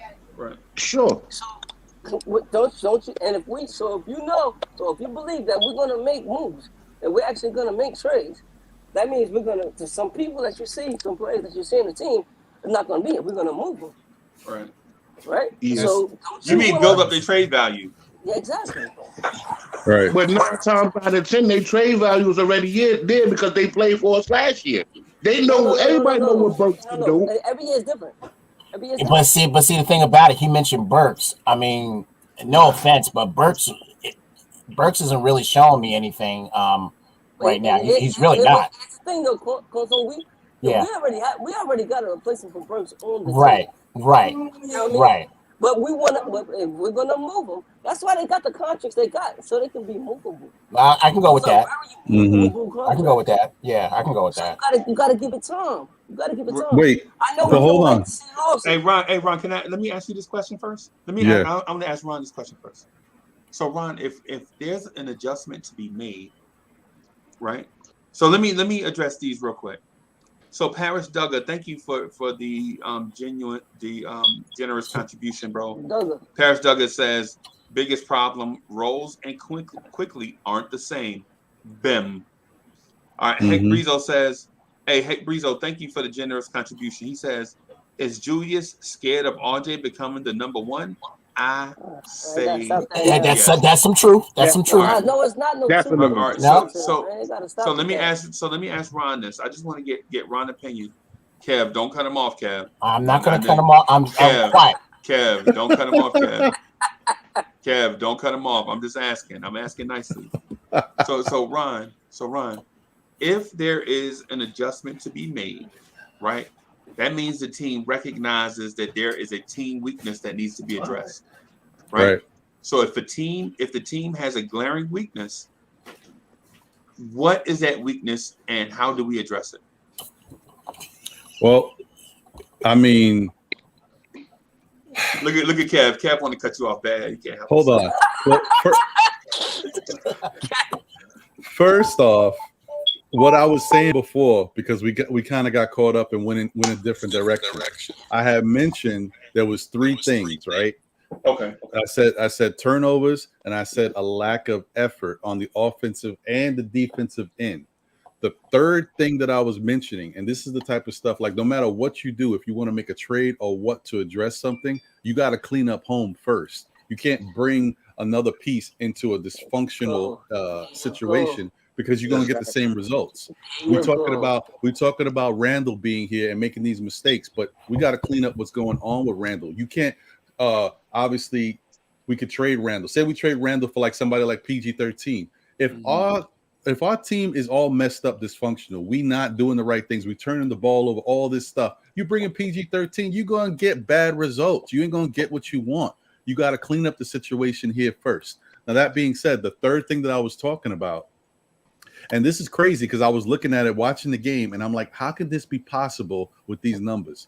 The Knicks had 15 assists at halftime. And all I kept saying to myself is, why aren't they passing the ball? Because there was so many opportunities for guys on the court. They're not looking up. This is worse than last year, where I see so many guys on the court, guards, small folk, everybody is not looking up for the open man. There is opportunities here, people slashing, people wide open. Julius holding the ball on one side. There's guys right next to him that are open. Like it's all over the place. I think it wrong. Ron, you gotta hurry up because Kev want to cut you off. I'm sorry. Hey, Ron, and Uncle Freezy, I think I kind of realized what the problem is too, with the turnovers. Who's our best passer? Right now it's Julius still. He still gets how the most assists. How many good passes do we have? Yeah, I don't think we have many. Or unselfish passes. Kemba's not a good passer. Derrick Rose is not a good passer. Neither one of our point guards are good passers. Yeah, I agree. You don't have No. any good passers. All right. What do you mean by good passer? Because if you can break down the defense and hit the open man, All right. For example, Yeah. good pass Go for ahead. me. we don't have any players that pass people open. Yeah. Okay. But No, then you again, can't. real quick, when we talk about good passing, the point guards that we play passers. Thanks, Kawhi Money. The point guards that we played against and the point guards that we have now between Kemba and Rose, are they good passers? Even against, is Cole Anthony a good passer? I'm not comparing our pass to another team passer. Do we have good passers? Because we have somewhat of a turnover problem. Yeah, but who's at the heart of that? Well, that's when you think about it. Hold on, no. But when you think about it, if you look at the two things that I did mention out of the three things, it all goes back to Tibbs. Tibbs is the man who's got to clean this team up with the turnovers. Tibbs is the man who's got to force this team to move the ball. He can't give you the effort. Okay, he's not a player. He's the coach, but he can demand the effort. You don't give the effort, you're not on the court. You know, Tibbs got to do some things to clean up. This is, I hate to say this because I don't like that knock because Tibbs is our coach and he's changed our culture and turned our franchise around. But the knock on Tibbs was a regular season coach, didn't know how to coach in the playoffs because the intensity is different. He didn't make the right adjustments. It looks like he's not making the right adjustments now in the regular season. That's not good. That's not a good sign. Say that. It's too early for that, bro. No, but quiet money. Is true. My gripe with Tibbs, and it goes back to last year, he's not using all of his resources. He's not. I mean, you'll see, like, for this year, I'm not talking about last year, I'm talking about this year. You'll see him put a McBride or Grimes in for like a couple of seconds, and that's it. Well, it has to be more than just situational with what's going on with the game. If the game dictates that you need some more help on the defensive end or shooting or whatever, you got to use your resources. You have the resources. Leon Rose, Worldwide West, they got you players. Well, then the politics have got to. What you can't do now with the politics. But some of these guys ain't gonna play. If you talking about the young guys, Kev, these guys ain't gonna play. You can't expect. Hold on. Yes. You can't expect Tibbs to say, okay, I got my starters, my veterans, my guys that are making big money. To Quiet Money's point, I can't, if I'm not getting what I'm trying to get from them, I can't put these young guys in these situations, game time situations, when they haven't been doing it and expect them to do that much better. They're nervous. They're rookies, man. They're going to go out there and they might make things worse. We could be losing by 10 and get blown out by 20. Like, it all has to happen in a certain flow. That's why Tibbs keeps these guys on the sidelines and wants them to learn. You can't just throw them in the fire. That's just how it is. That's how his offense and defense work.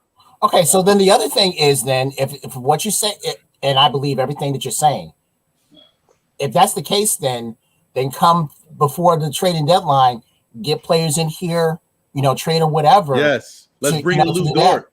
Let's bring in Lou Dort or something. I want Dort.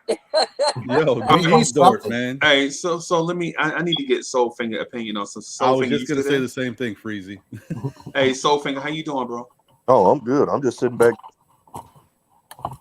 Hey, so I want to ask you this, but I want to say something to you first, right?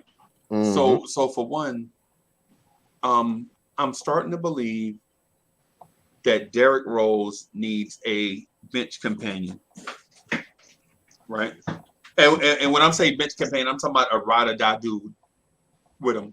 So when D Rose gets the odd matchups, like the 6'7" wing players guarding Derrick Rose, his companion, his sidekick, can take advantage of the height discrepancy on the other side. Because if the mismatch is going in their favor one way, the mismatch has to go in our favor the other way, right? Because the team's not going to put 5, 6, 7 dudes out there, right? But that means if say for instance, the 6, 7 dudes guarding rolls, who's the 6-foot dude covering? Quickly?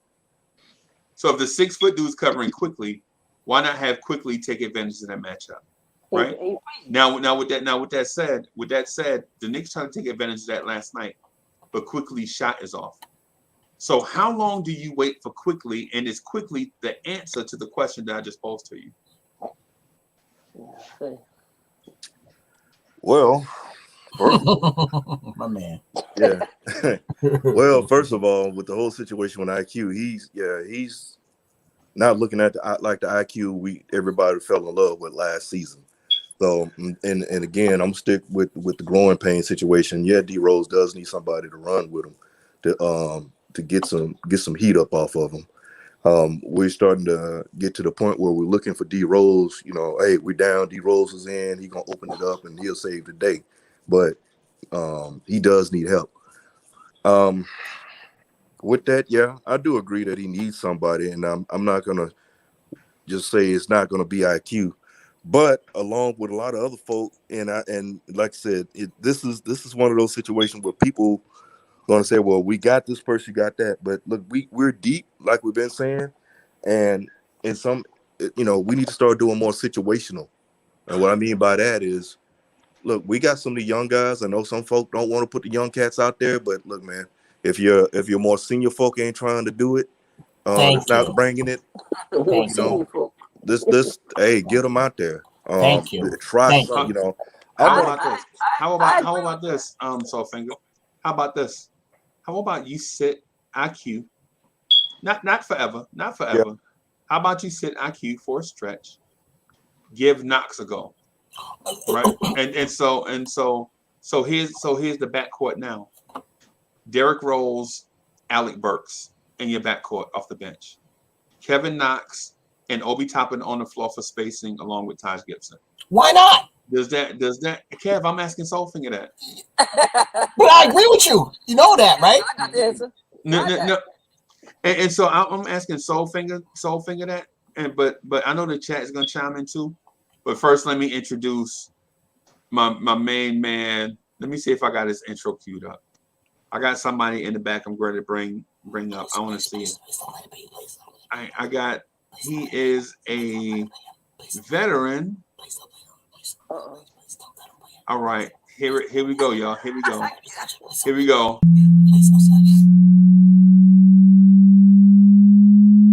Let's get it. Y'all be spitting with your flows, I'm just podcasting. That's right. On the air every day, I'm just podcasting. Jay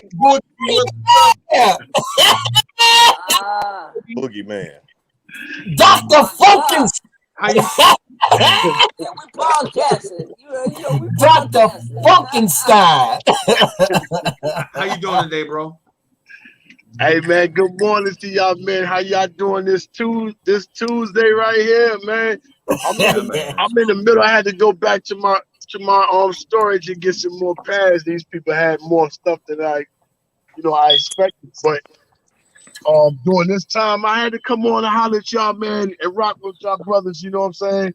Cause y'all brothers, y'all some great brothers, man, doing what y'all do, man. We need that wake up, man. We need those solutions. We need those answers. We need those inputs. We need, you know what I'm saying, all things that we can present to the table, because the Knicks be listening. Don't y'all ever think the Knicks do not listen and wake up and go to sleep on all our podcasts. So our opinions are very, very valid. You must know and understand that. But I just got one question for everybody, and it's about Julius. My question to everybody is, why doesn't Julius get enough of the input when we beat a big boy team, and then he gets all the blame when we lose to a team we're supposed to beat? Can I answer that? Outside of him being an all-star, I don't want to hear because he's the number one player. I just want to know why. Go ahead, Beans. All right, this is what I feel about the whole situation, man. He's our leader. He's the one everybody depends on to make the right decisions. When he's in that situation where it's time to make the right decision or a momentum switch, it always seems to be him that messes it up. I think he's really hating on RJ because he don't want RJ to step up. You know what I'm saying? Between just me watching as a fan on the side. What we seen from RJ happening, it was like he came out yesterday to try to deter that. Like, nah, I'm going to get mine and show everybody I'm still that dude. And look how it ended up happening. You know what I'm saying? So as him being the leader, I feel like Tom Thibodeau ain't really on him like he should be. He's giving him a pass. And I don't think that's fair. Okay. Okay, that's I take some of it and some of it, you know what I'm saying? I try to figure out your point of it. But I don't see him hating on RJ because remember he took 117 and said personally so they can pay RJ, so they can pay Mitch. You know what I'm saying? So for him to do that, you know what I'm saying? I don't see him hating on that guy. I don't believe that. No, I'm saying he took the one thing that I see is completely. The one thing I see that's completely wrong with Julius Randle, I don't believe he's all the way in game shape. And I shared that with somebody last night. I think his problem is he's not in the same shape as he was last year. If you remember the first game we played against Boston, after the game, he told them, man, I ain't never been so tired. You never heard Julius say anything about being tired the whole season last year. So I'm wondering because, you know what I'm saying, the money, He played 50 minutes in double overtime. He led the league in minutes led the whole season last year. That ain't nothing. Game of the season. You don't think he's going to be tired after playing 50 minutes? No. Anybody will be tired. Yo, let me address. Hold on, y'all. Let me address this super chat real quick. Heck, Breezo, thank you for your generous contribution, man. You know what I'm saying? Y'all know we appreciate y'all generosity. It go a long way for helping us pay for subscriptions and stuff like that. You know what I'm saying? To make the show better.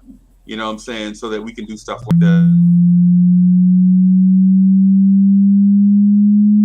Let's get it. Y'all be spitting with your flows, I'm just podcasting. That's right. On the air every day, I'm just podcasting. You don't know what that mean when I say. Yeah, so thank y'all. Thank you for the generous contribution to everyone that contributes, whether it's membership or through super chats, man. We appreciate the love from everybody. Hey, Quiet Money, you were gonna get into your point, bro. Oh, I can't even remember where I was at. Quiet Money, you too young, man. You too young, man. That should be me and Freezy's thing. That's not you, man. You got to remember that. You too young.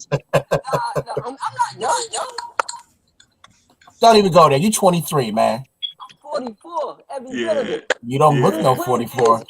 Come on now. You don't look it, man. You do not look it. It's that Knicks hat. It's the Knicks hat.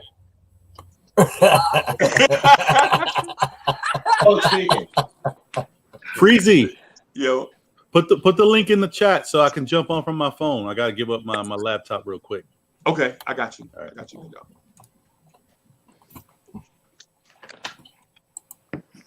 All right, what were you gonna say, Quiet Money?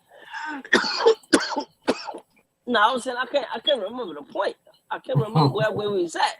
When Jay Boy comes on, I swear, like his voice. Jay Boogie is like Jay Boogie's like still playing in my head. Like, Jay Boogie is like E.F. Hutton. When he talks, people listen. Yeah, right, no doubt. Jay Boogie. We listen to everybody. Not just me. Everybody's hurt. Even Chris get hurt. You know, I talked to Chris the other night. And I know Chris down in Oklahoma. You know what I'm saying? But you know, we just got to continue on growing with this roster. You know, 6-2 is not bad. It's not turned around. It's not turned around when we 2-6, man. We got some things to figure out with this team. You know what I'm saying? It's a new team, new players, new season. And be honest with you, yo, what you got to realize is, let me tell you, like my man said it, like my man said in Minister Society, the hunt is on. Yeah. We're being hunted now, man. You know what I'm saying? Feed you And all you are the prey. Are the prey. That's right. Coming to the game. Yeah, that was Charles Dutton. Yeah, that was Charles Dutton. But I think, hey, Jay Boogie, on the real, I think people are just upset because the 2 losses that we had, they were winnable games. And if you win those games, you're undefeated in the season right now, up to this point. You know what? Kev, hey, quiet, man. Let me get this one right quick. Kev, I love you, Kev. Kev, you know you one of my favorite people, not just in Knicks universe, but in general. Right? Cornerstone Kev is one of my favorite people. Like when I see his text messages come through the phone, I stop what I'm doing and look and see what Kev got to say. I don't do that for everybody, bro, but I do that for Kev, right? Kev, but right now you wrong, bro. Am I wrong? Because for this franchise, there's no such thing as winnable games, bro. 2 years ago, we were in the lottery, right? Remember, we selected Obi Toppin. The year before that, we had the worst record in the league and could have got Zion Williamson, right? But we got RJ Barrett, right? We only have 1 year of winning basketball. So what we have to do as a franchise, and I understand where you're coming from, because you're like, put your best foot forward, right? I understand that part. But what I don't want to do is tell Knicks Universe that there is a such thing as winnable games for us because we've only made the playoffs 1 time. There's no such thing as 1 in a row. Right? Okay. You know what I'm saying? Can I retort to that? Listen, let me finish. Okay. Let me finish. Yeah. Say that again. Hold on. Say that again. There's no such thing as a what? There's no such thing as 1 in a row. Hey, There's no such thing as 1 in a row. Get that on some merch. Right. Merch. So what I'm saying to Kev is we can't take any opponent for granted. And the reason why I say that is because we took opponents for granted this year. We took Boston for granted, and Boston punched us in the throat. And we barely got out of that game alive with a double overtime win in the Garden, right? Man, we took Orlando for granted. We could have blew them out by 50. We played them again, and they beat us. We can't take anybody for granted. There's no such thing. We have to, like Tom Thibodeau said, bro, we have to play 48 minutes, and we don't know how to do it yet. Okay, when you finish, let me know because I have a retort to that. What I was saying with it, you can snort, abort, and retort. I don't care. Come on, bring it on. Bring it on. All right, Cletus. Bring it on, Pappy. When I'm saying a winnable game, I mean the flow of the game was winnable.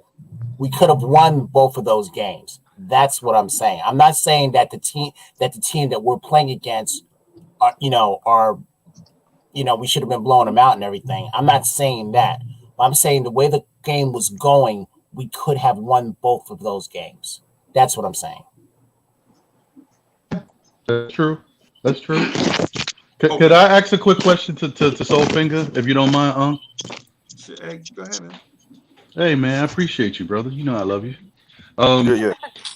Soulfinger, to what Freezy brought up before, and this kind of goes along with the overlaying theme of what's happening with the Knicks and our bench play. Do you feel like Derrick Rose is playing up to the expectations of what we expect from Derrick Rose right now?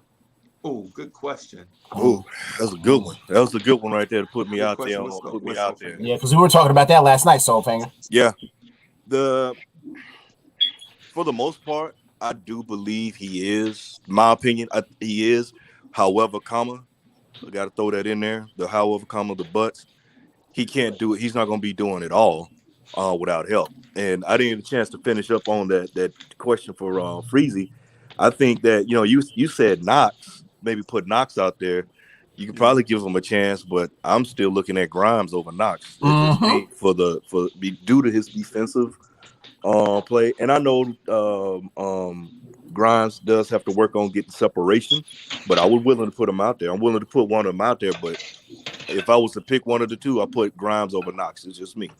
As far as Derrick Rose, yeah, I think he's playing up to I think he's playing up to his ability. I think for a lot of us as fans, we're looking at you're still seeing Derrick Rose in a sense because he shows you flashes that that youngest MVP when he's blowing by and making those moves.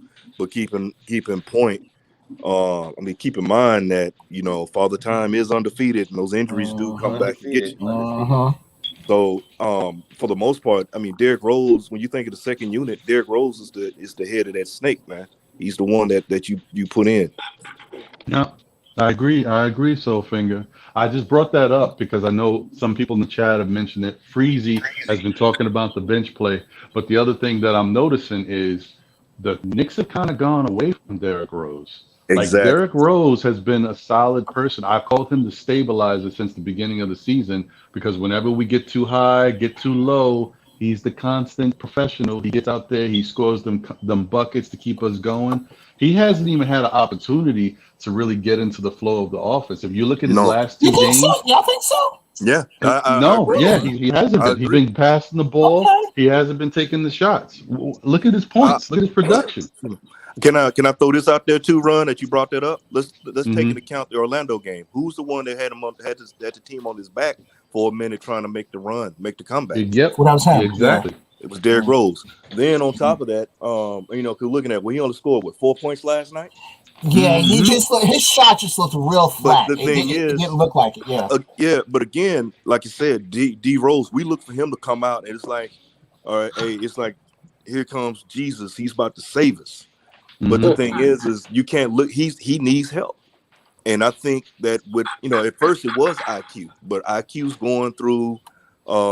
He's going through the changes because we're looking at him to do more point guard duties. New position. He's still trying to figure that out. And that floater, the floater. His whole game is just off. Everything is off with IQ for right now. It's early on. It's still early in the season with 7 games. I'm not worried about it. However, let's look at the bench. Again, everybody's saying it's before. You can look in the chat. People saying that, hey, look, we got other people on this team. Let's put them in. I'm all for that. Excuse me. What happened when Austin Rivers went down? That's how we wound up finding out about IQ, correct? Yep. Yeah. So, and then you got Knox. Look, we held on to him for a reason. Why not put him out there? Granted, his defense isn't the greatest, but he can probably get you some buckets or something. But like I said, again, if I was to pick out of the two, I'm leaning towards Grimes. Grimes has what we've been needing is that defense. Granted, he's going to make his mistakes. He's a rookie, but he's a tenacious defender. Yeah. So brother, it's not about that. It's not about that. Grimes I believe he's a very capable player. I believe he can help us the moment he gets on the court. But it doesn't work that way. Unfortunately, we got other contracts and other players and somewhat egos and market how we want to shop other players later when it's time to do trades. There's a whole lot of stuff going on. And no, it's the politics of the game, and I get what you're saying. So early. It's just. But when do we knock politics? When do we put politics off to the side and win the game? After 25 games. Okay, I can roll with that. And right now we have a substantial record. We're at 6-2 right now. Right? Yeah, I agree. Early. I agree. I agree. I want Grimes to play so bad because he reminds me of my favorite player on the Knicks. Y'all probably won't agree that ain't probably not y'all favorite player, but my favorite player is Allen Houston. I believe. Oh man, I thought you was gonna say Chris Mills. I thought you was gonna say Frank Ntilikina. Heck no! I wasn't gonna say no Frank Ntilikina. Hey, I thought you were gonna say Chris Dudley. I believe we haven't replaced Allen Houston yet. No. Nah. Yet. Okay, so let me y'all, I'm gonna do something real quick. Y'all just be patient with me. Don't take this as disrespect. I need quiet money by myself. I just need quiet money by myself, okay? Quiet money. What's poppin'? Who would you rather have? Allen Houston or RJ Barrett? I can't. I'm looking at you. I see you. I saw your face just now when I asked. Listen, hear me out. Now that's a wild question because RJ Barrett isn't finished yet. He's not a finished product yet. So I don't know. He has the potential. He already seems like a better all-around player than Allen Houston right now than Allen Houston ever was. But But Allen Houston was a marksman. He was a marksman. Who's a better 3-point shooter for their career? Huh? Who's a better 3-point shooter for their career? Right now, RJ. RJ Barrett. It's different though. It's different. Who's the better defender, Allen Houston or RJ Barrett? RJ Barrett is RJ Barrett. Yeah, he's gonna be a better player, but Allen Houston's still my favorite player. I don't care. That's still my favorite player. I went to war with him. All right. I'm gonna bring everybody back because it seemed like you was about to start waffling, and I don't want you to waffle, bro. You my dog. Because I asked you the question. And I don't mean no disrespect. Because RJ is my next coming dude. I got him pegged to be that next dude. He's coming. Right, and I asked you. It's not his time yet either. I asked you a weird question though. Yeah, that's why weird, I said that. Man. Yeah, I asked you a weird question. Don't do that to me, man. Put me on the spot, yeah, I know. But you said Allen Houston, bro. That's my You said nobody replaced Allen Houston. Not yet. RJ, you coming? RJ coming. And that was my fault because I asked a real weird and tough question, and you shouldn't have to. But you said nobody replaced Allen Houston. Hey, Allen Houston was lethal. Allen Houston was lethal. He was a dog. He was a dog. Kev, who the better 3-point shooter, Kev? Allen Houston, of course. If you had, come on, man. Yeah, I mean, come on. That's shit. If you have a shot to win a game, from 3, who are you going to give it to? Allen Houston. Allen Houston or RJ Barrett? Allen Houston. Right now, brother. RJ. Nah. Wow. We're talking big wins. We're talking about 3-point shooting. Check the stats. No, I get what y'all saying, but what's Allen Houston percentage? What's his percentage over his career? 40.2 for his career. RJ in his third year. RJ in his third year, about 40%. He's not 40% for his career. Yeah, just about that. But here's the thing I'm gonna say about that, right? So Allen Houston's first year in the NBA, he shot 29.9%. RJ Barrett first year, RJ Barrett shot 32%. If you throw out those years, these dudes shoot about 44% from 3. RJ's already a better basketball. All right. So with that being said, I'm going with RJ. But not for the last shot though. Why I can't be the last shot? Nah, first of all, he hit. All right, I understand. Allen Houston is a great. He's one of our greats. Hold on. Let me explain what I was saying. What I'm saying is, all right, he hit that historical shot for us. We all remember that against the Heat. All right, he hit that. We know he did that. But I feel about time this year is over, RJ is gonna have plenty of those.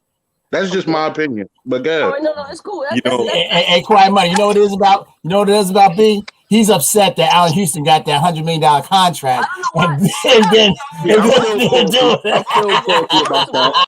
I ain't gonna lie, I'm still salty.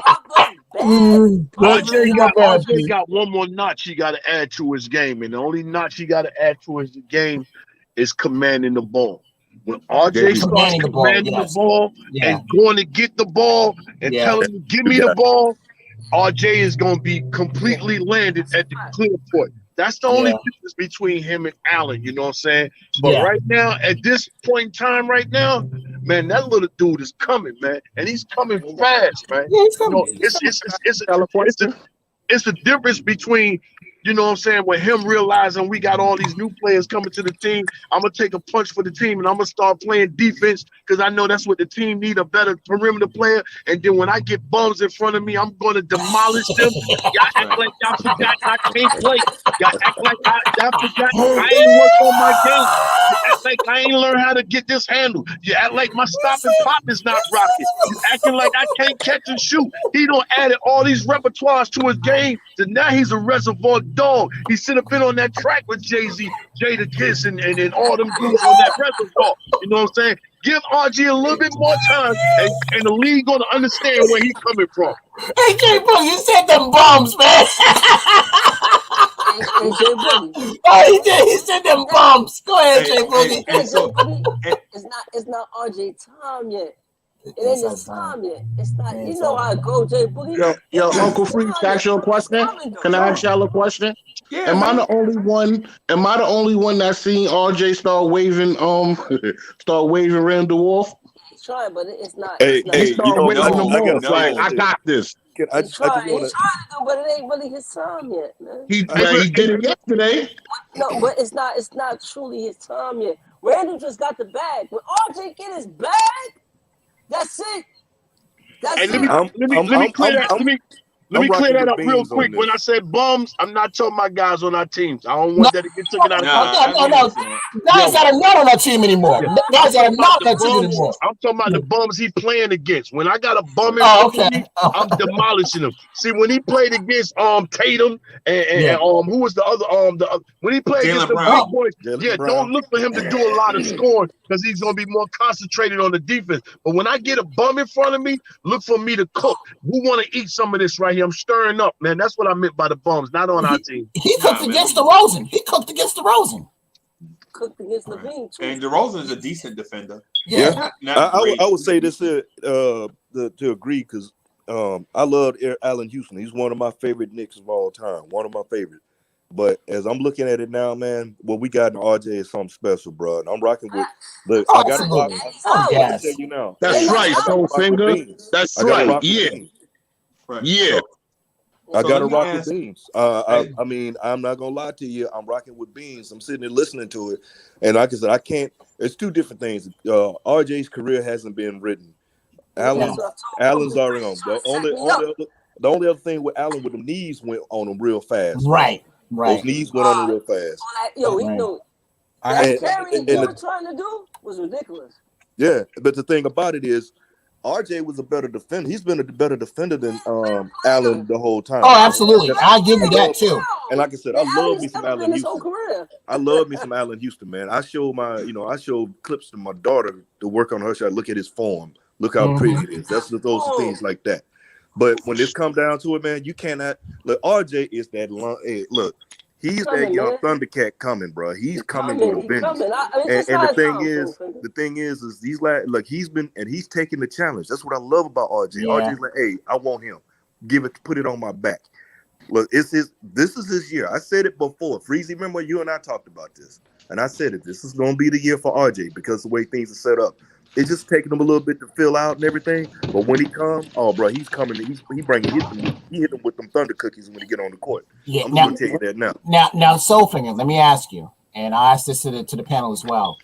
Do you think that Randall will hinder that being what you just said? Do you think Randall will hinder that his development? Not at all. No, I'm gonna tell you why. He looks for RJ. Why would he looks for him. The thing is, this is the problem right now with these new additions. Everybody's still trying to figure out their role.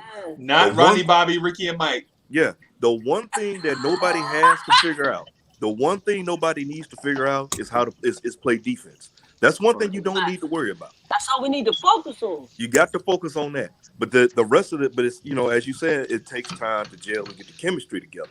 That's what it is. But the one thing that none of that you don't have to worry about is playing defense and effort. Ron brought that up. Everybody's been bringing it up. You're seeing it up in the chat as well. But you got to be able to focus, play defense, and you got to focus and play defense for 4 quarters. It's not one of them situations where I give you $1 and I get 75, get 3 quarters back. No, man. We got to play 4 whole quarters. Let me ask you a question. I don't want to give away nobody's age in here, right? But when I was growing up, this TV series called Batman used to come on in the afternoons, right? Mm-hmm. And Robin used to always be like, Batman, I'm ready, Batman. You know what I'm saying? Yeah. And Batman used to be like, nah, man, you ain't ready to drive the Batmobile, bro. You ain't ready. But you're not ready to drive the Batcopter. Remember that Cornerstone Kev? You remember that? Yes, I do. The only time Batman let Robin drive the Batcopter or the Batmobile is or the boat too. Was when Batman was leaving. Remember? Yeah. Like Robin would be controlling the Batcopter, and Batman would be on the ladder about to drop on somebody. Remember that? I see where you going with it. What I'm saying is this thing with Randle is not that RJ Barrett is not capable of being a number one, but there is no scenario where you can have two number ones and have them be happy. Right. Okay. And right. So here's the thing. I'm gonna give you an example. I went to a concert in Raleigh, North Carolina to see New Edition. Right. This is way back in the day, way back in the day, long time ago, long time ago. What year? It don't matter. Right. Ralph Tresvant was doing his thing, and Bobby Brown had on the tape when you listen to the album. Bobby Brown had a 30-second part in the song, right? You know what I'm saying? Mr. Telephone Man. That was Bobby part, right? Yep. When you went to see them in concert, Bobby Brown sung that joint for like 9 minutes over Ralph Tresvant. Ralph Tresvant had his fist ball up like he could punch Bobby Brown through a speaker. Because this is not the way. But when you have when I watched the Pod Couple, I got two number ones, right? Two number ones go. One number one like to talk. One number one is long-winded. He get long-winded. He'll take you around the block and back. And then the other number one gets so frustrated that he go, hey, yep, trying to cut him off so he can talk. Right? Right? You can tell with you can't have two number ones occupy the same space, right? So the point I'm getting at is this, right? The point I'm getting at is this: when you have an established number one, and you have number two on the rise to be number one coming up, you get this feeling like the number one's like, why are y'all trying to push me out the way? Was the all-star team not enough? When's the last time y'all had an all-star? Was all NBA not enough? Did I not drag this team out the doldrums and take out to the playoffs? Why are y'all trying to hurry up and get me out of this? And the number one behind them is like, yo, I want to be number one. Eventually, I'm going to be the man. Eventually, I'm going to be a star. Eventually, right? And now you got this thing where they don't dislike each other personally, but there's a spot that's being haggled over. Who is the alpha, right? You can in nature, only one alpha can be the alpha. And y'all watch National Geographic, where the old lion has been the alpha for say three seasons, three breeding seasons, and he sired in his first season, and now the young lion, right, is growing into his own. And he's like, them lionesses look good. Before he wanted to play with the other cubs, right? Now he like them lionesses look good. And the old lion is like, yo, those are my lionesses. This is my harem. You got to grow your own like I grew mine, right? The young lion is like, why do I need to go somewhere and they right here? So you know what that means, right? One lion has to go. Yeah. It's like when you watch the Pod Couple. One alpha is so frustrated that the other alpha is so long-winded that he just crack jokes on him. Come on, old man with your long beard. You know what I'm saying? So what I'm getting at is this. RJ Barrett is gonna be an alpha one day. Julius Randle is the alpha right now. Julius Randle don't want to be pushed out. He only 27. He like, yo, I can lead this team to a championship. We need RJ to be the number two. Come do it with me. Don't try to do it despite of me. And I feel where Randle is coming from. Right? I feel where Randle is coming from. And so people will say, like, yo, Randle is not that guy for this team. Right now, he is that guy for this team because nobody on this team is better. Would you agree, Cav? Or do you really like G-Man? Oh, I hate G-Man with a passion. He knows that. And hey, listen, I'm David Ruffin, all right? There's only one voice. Oh I'm David man. Ruffin, and for those who don't know who David Ruffin is, he was the lead singer of the Temptations, all right? I'm Smokey Robinson, all right? Smokey Robinson, the Miracles, and everything. I'm not gonna say I'm Sure, you're like not coming out. You sound like Eddie Kane right now. Eddie Kane. Eddie Kane. Eddie Kane Jr. Eddie Kane Jr. No, I agree with you, Freeze, about Randall. My only question is my only thing, not question, but my only statement is that I'm going to use a Spider-Man comment. With great power comes great responsibility. He has the great power. He's got to be more responsible, and I'll just leave it at that. Especially with the ball in his hands, right? Can I say something? With great power comes great responsibility. Go ahead, Nice. If that's the approach that we taken as a team, I'm telling you right now, we're gonna lose a lot of games because it's not about Yeah. who's the alpha, who's the beta, who's the omega. It's a freaking team. Whether you Yeah. say it or not, Once they understand one thing, and I see it this way: once they understand that it's all about team chemistry. I know Randall's number one right now, but if tomorrow RJ is shooting shots and everything is going in, it takes a bigger person, a bigger player to pass the ball to RJ. Same thing goes to Quickly. Same thing goes to Rose. Same thing goes to Fournier. It pisses me off that it's 7 games that we already have, and there's players that obviously has it, and for some reason, we were back to the old seasons of old Knicks. Like why they just do not pass it to whoever is hot.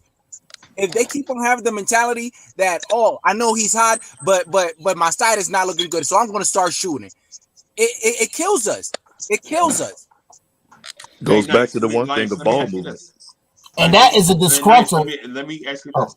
Nice. Would you say that if this team had Kevin Durant? I like to see it in this way. I know that you said Kevin Durant, but Kevin Durant, the main reason he left OKC to join Golden State is because he loved what he saw over there. Right. It doesn't even matter. Stephen Curry, we all know that he's number one in Golden State, but there's clearly night that he acknowledged that he does not have it, and who does he pass it to? Thompson, and he doesn't even think about it twice. You gotta have that type of mentality. It's the same thing with LeBron. Hold on. There wasn't games when RJ was on and Julius was off, and Julius was just looking for RJ. Yes, exactly. Games where Julius didn't have it, and he didn't even get the 20 but we points. talking about one game. It has to be consistent because let's say, but think about it this way. But let me say this real quick. Quiet Money. We see it in one game. We love it. I don't know why, but it reversed only in one player just playing selfish. I'm not saying it's Randall. I'm not saying it's RJ. I'm not saying nobody in particular. But you always see that there's one player that obviously does not have it. He keeps on shooting. It's hurting us. And everybody start doing everything what they want to do. And it has nothing to do with the good of last game. Huh? That wasn't our problem last game. I already seen it twice. So what one person is it? Because my personal thing is I've seen Evan Fournier do it about 5 times this year already, and we in 7 games. Yes, I seen him. I saw Evan. I'm like Evan, the New Orleans game when RJ Barrett came out of halftime with 10 points. He scored 3 points. 8 points. By halfway through the third quarter, RJ Barrett came down, hit a 3. We went down, got a stop. Right, RJ Barrett was running down the wing in the corner. Fournier looked him off and threw up a Hail Mary. Mm-hmm. And you like, Fournier, what are you doing? Yeah. You like, Fournier, what are you doing? Now, and listen, and shooting guard's job is to shoot. I get it. I get that point, man. But my thing is I'm not saying if one guy should take all the shots. That's not what I'm saying. because I think we both can be right on this one. Well, I think that could be looked over because if you look at, let me finish. I'm gonna let you finish, but I'm gonna retort to that one. I'm definitely gonna retort to that one. So the thing is, what Nice is saying, and I'll use a championship contender, right? Mm-hmm. The championship contender, like the Golden State Warriors. Steph Curry is clutch and takes a lot of shots, but the balance is Klay Thompson and Draymond Green. Yes. Right? And so they balance these things out. But Draymond doesn't want to shoot, but he likes to have a lot of touches. Yeah. Which is different. Draymond likes to set up other people and screen for other people and find shooters. He likes that, right? Yep. You know what I'm saying? And Klay does not like that. Klay does not want a lot of touches. He does not want to dribble, drive, penetrate. He wants to spot up. He wants to work himself open for a catch and shoot. Yep. He might be the greatest catch and shoot player we've ever seen, right? And so that balance is what makes them a championship team. And I know movies and stuff said I'm wrong that Steph Curry, Klay Thompson, and Draymond Green. I don't know what movies and stuff talking about. Maybe we just. But I will say I'd rather have Evan Fournier waving somebody off than to have Reggie Bullock waving somebody off. Now, how you like them apples? You said okay. So Paris Douglas, thank you for the generous contribution. He said rematch at Toronto will tell us everything about us. And okay, movies and stuff. I get what you're saying now. Movies and stuff said you can't pick an all-star to make the point. I got you. I see where you're coming from now. I thought you were just saying in general, because I was like, in general, that's crazy. But I see what you're talking about. You're talking about all-stars. I got you. But the thing is in our situation, though, movies and stuff, Randle is an all-star, right? Randle is an all-star, right? Yes, he is. Okay, all right. Fair enough. Hey, Beans, you still there? I will say this. I'm here, bro. I will say this. I think sometimes Randle takes it personally of his opponent that he's going up against, a la what we saw last night. I agree with you on that, Cornerstone. Is that a bad thing, though? Is that a bad thing? Only if it's detrimental to the team. You mean only if it's selfish?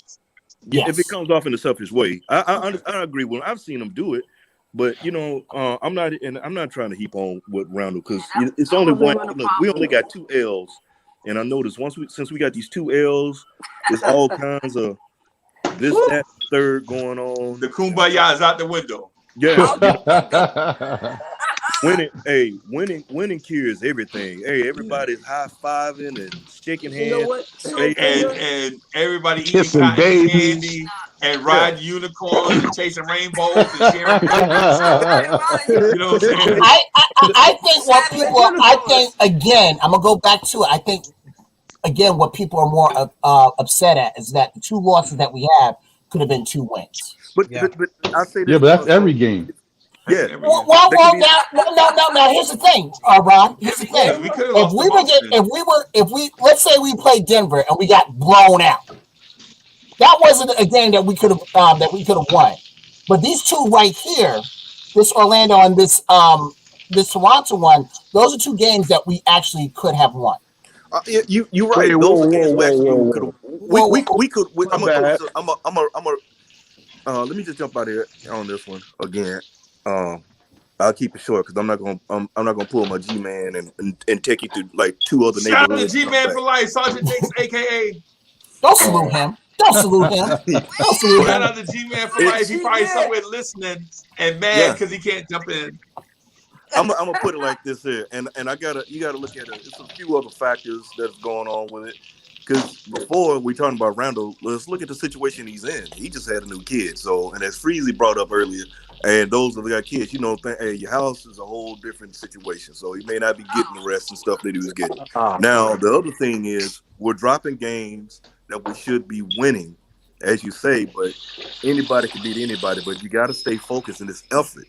It's really effort, and then the fact that we are a young team, we still got young pieces, and I'm more of a component. I like to see the rotation open up a little bit more. I'm still on this I'm still on it with looking at. Look, we got Grimes. I would like to see Grimes get some burn, and I know how some people feel. That's like 50-50 Thank on you. I'm with you. I Listen, know y'all. McBride. Right now, we're talking about our defense, and that's what's got to intensify. But hey, look, man, if you could bring one of those young cats, man, maybe a spark plug, and inject something into the game. IQ is off right now. He's not looking like the IQ that we fell in love with because there's so much going on with him. Far as his new position and everything. RJ's been the one that's been solid. He started off slow, but he's starting to pick it up. Again, it's only 7 games. 7 games. It's a marathon, not the 40. Let's just pump the brakes and everything before we start talking about trade this cat, get rid of this, that, and the third, and whatever else, man. Look, it'll work. It's all gonna come together like butt cheeks, fellas. Just sit back and relax. It's gonna all come together like butt cheeks. Okay, so something. Let me interject. Go ahead. Yeah, go ahead. Appreciate everybody. What I'm saying is, all right, I understand Randall just had a baby and all that. You know what I'm saying? But let's be clear, man. He has a nanny. That's not affecting him at home. That's not affecting him at home. Let's don't do that. Let's don't do that. That's not affecting him at home. I was gonna say that. He has a nanny. You know what I'm saying? And this is not something new. This is not something new with Randall. We watched this from him last year. We watched the same behavior from him last year. Listen. Hold on. I'm asking all of Knicks fandom this one thing. This one thing I'm asking from everybody. Yo, let's try to put positivity out there for our team. 100%. All this hate on Randall is ridiculous. I'm not gonna hate. I'm not hating on him at all. Yeah. Look, Kevin, stop. Come on. It's people that want Randall traded as soon as possible. Yeah, that's ridiculous. That's ridiculous. Less, just so Obi can start. Yeah. Yeah. Let's stop the hate, man. Let's stop that negativity, man. It was one game. Hey, one game because of turnovers, and that's Randall had a piece of it, of course. And it was some of his defense, but it's not like he's just the ultimate cause. He helps us win. Yeah, he does. Anytime He we're in does. position to win, and he having a good game, bro. He helped put us in position too. Yeah, I agree. Yeah, he helped us win, but he helped us lose also. Okay, but we won't win it. I mean, you take the good with the bad, unfortunately. More than we lose. Yeah, we do. We lose more than we was winning, and I get your point. But we win more than we lose. All right, let me ask you this question, Quiet Money. Let me ask you this question before the panel. Okay. You don't think Obi is a better running partner for RJ than Randall? No. Not right now. Not right now. Not right now. Not right now. Can't stroke nothing. I just don't think Randall was with the run and gun offense. I don't think he. You're right about that, Beans. You're right about that. But the problem is, even though Obi may seem like a more willing participant in getting other people involved, but Obi needs that help. Obi can't get it all the time on his own. He needs that facilitation, so he gives it up so he can get it back or, keep the ball moving. Randall don't need nobody to get him nothing. Randall could just go out there and get his. The Spider-Man thing that Kev referred to with the great sacrifice and all that, Randall is the person who has to make the biggest sacrifice on the team. Exactly. That's where I was going. You know what I mean? Exactly. So that's the thing. Like we got to think about. And I'm not putting all of this on Randall. The only thing I'm gonna say about this, and y'all could take it wherever you want to take it. You can go wherever you want to go after I say it. Is that Randall is not the reason why we have lost these 2 games, the game against Orlando and the game last night. But he contributed to it, but the rest of the team got to pick up their game. It just looks like it's all on Randall because he's the man. But no, Randall came out there and he was getting buckets. He was doing his thing. He was trying to get the rest of the team involved, and then he started to get a little sloppy. He wasn't getting the help. It's the second game I've seen where people ain't calling out stuff that's going on behind him because maybe they're like, yo, maybe you going a little nut. Maybe they like trying to get it, get it into his brain that we a team. But that's it. That's all I'm gonna fault him for. The rest of the effort and everything that happened is the team. Nobody's doing what they got to do. and you know that they're not keeping their head up, and they're not working together. They work together, they'll figure this stuff out. Yes, They'll play the right way. They gotta get it together. Practice is gonna be hell for them. Watch. I'm telling you, Tibbs gonna get in that. So anyway, that's all I got to say, y'all. Hey y'all, and plus I gotta wrap up right here. Oh man, it was just getting good, man. I know. It was just getting good. 2 hours, I 3 hours. know, man. You said just getting good. Oh wait, hold on, Freezy. You trying to tell me you wrapping up after me? Was I on my G-Man? Yeah, you could be anywhere in the world, but you hit no. Oh God! Hey, Ron, that's getting cold. That's getting played out now. Hey, Ron, that's getting played out. I'm gonna put a stop to that. Our next show, I'm gonna put a stop to that. Shout out to the channel G-Man. That's his round. You gotta do that. Yeah, so shout out to G-Man. Instructions before you leave. So just wanna say to this thing, chat, y'all been great today. The virtual chat was on fire. The video chat was on fire. Beans, Quiet Money, man. I'm glad y'all came through. It did the ticker some good. You know what I'm saying? You're ready. Yeah, you know what I'm saying? Ron and John was here too. Ron, did you see John in the chat? Yeah, I saw him. I was about to shout him out, but he had to get off. So yeah. Yeah, John was here. John was here too. From Still Knicks fans. You know, Soul Finger, of course, it's a pleasure every time. I get a kick out of you being here. Cornerstone Kev, aka Flash, aka Star Child, aka. Where do you get the Flash from? I'm still not getting this. Hey, somebody called you Luke Crywalker. Did you say that? Did you say that? Did you say that? And I'd love to see who. Really, Luke Crywalker. That's you know. Okay. They just jealous. That's all it is, man. They just jealous. That's all it is, and that's all right. And Shazam. Thank you. Shazam. No Flash. Well, yeah. So thank you everybody for coming through, man. It was a great show, as usual. You know. Hold on. I meant to tell you, like I was trying to, do the member thing, and I was wondering, I'm like, what am I missing? What I don't want to say. It's simple stuff to do, but I was trying to do it from my phone, and my phone has a hacked YouTube, but I don't get no ads and stuff like that. So I couldn't do it. I'm like, why? No, I can't. Why I can't get on? So I had to get on I had to log on from online.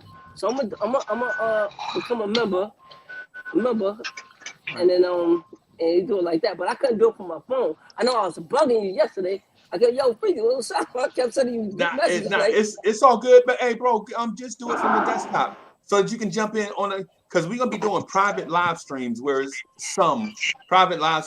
members only, so that we can get in there and cut up and act the fool. I didn't want to miss out on none of that. Yeah, so we can act the fool behind the scenes and all that stuff, man. So chat, if y'all want to do the members thing, click the join button, man, because we're gonna be doing not all the time, but we are gonna do some members only live streams where we just get in there and just act the fool. You know what I'm saying?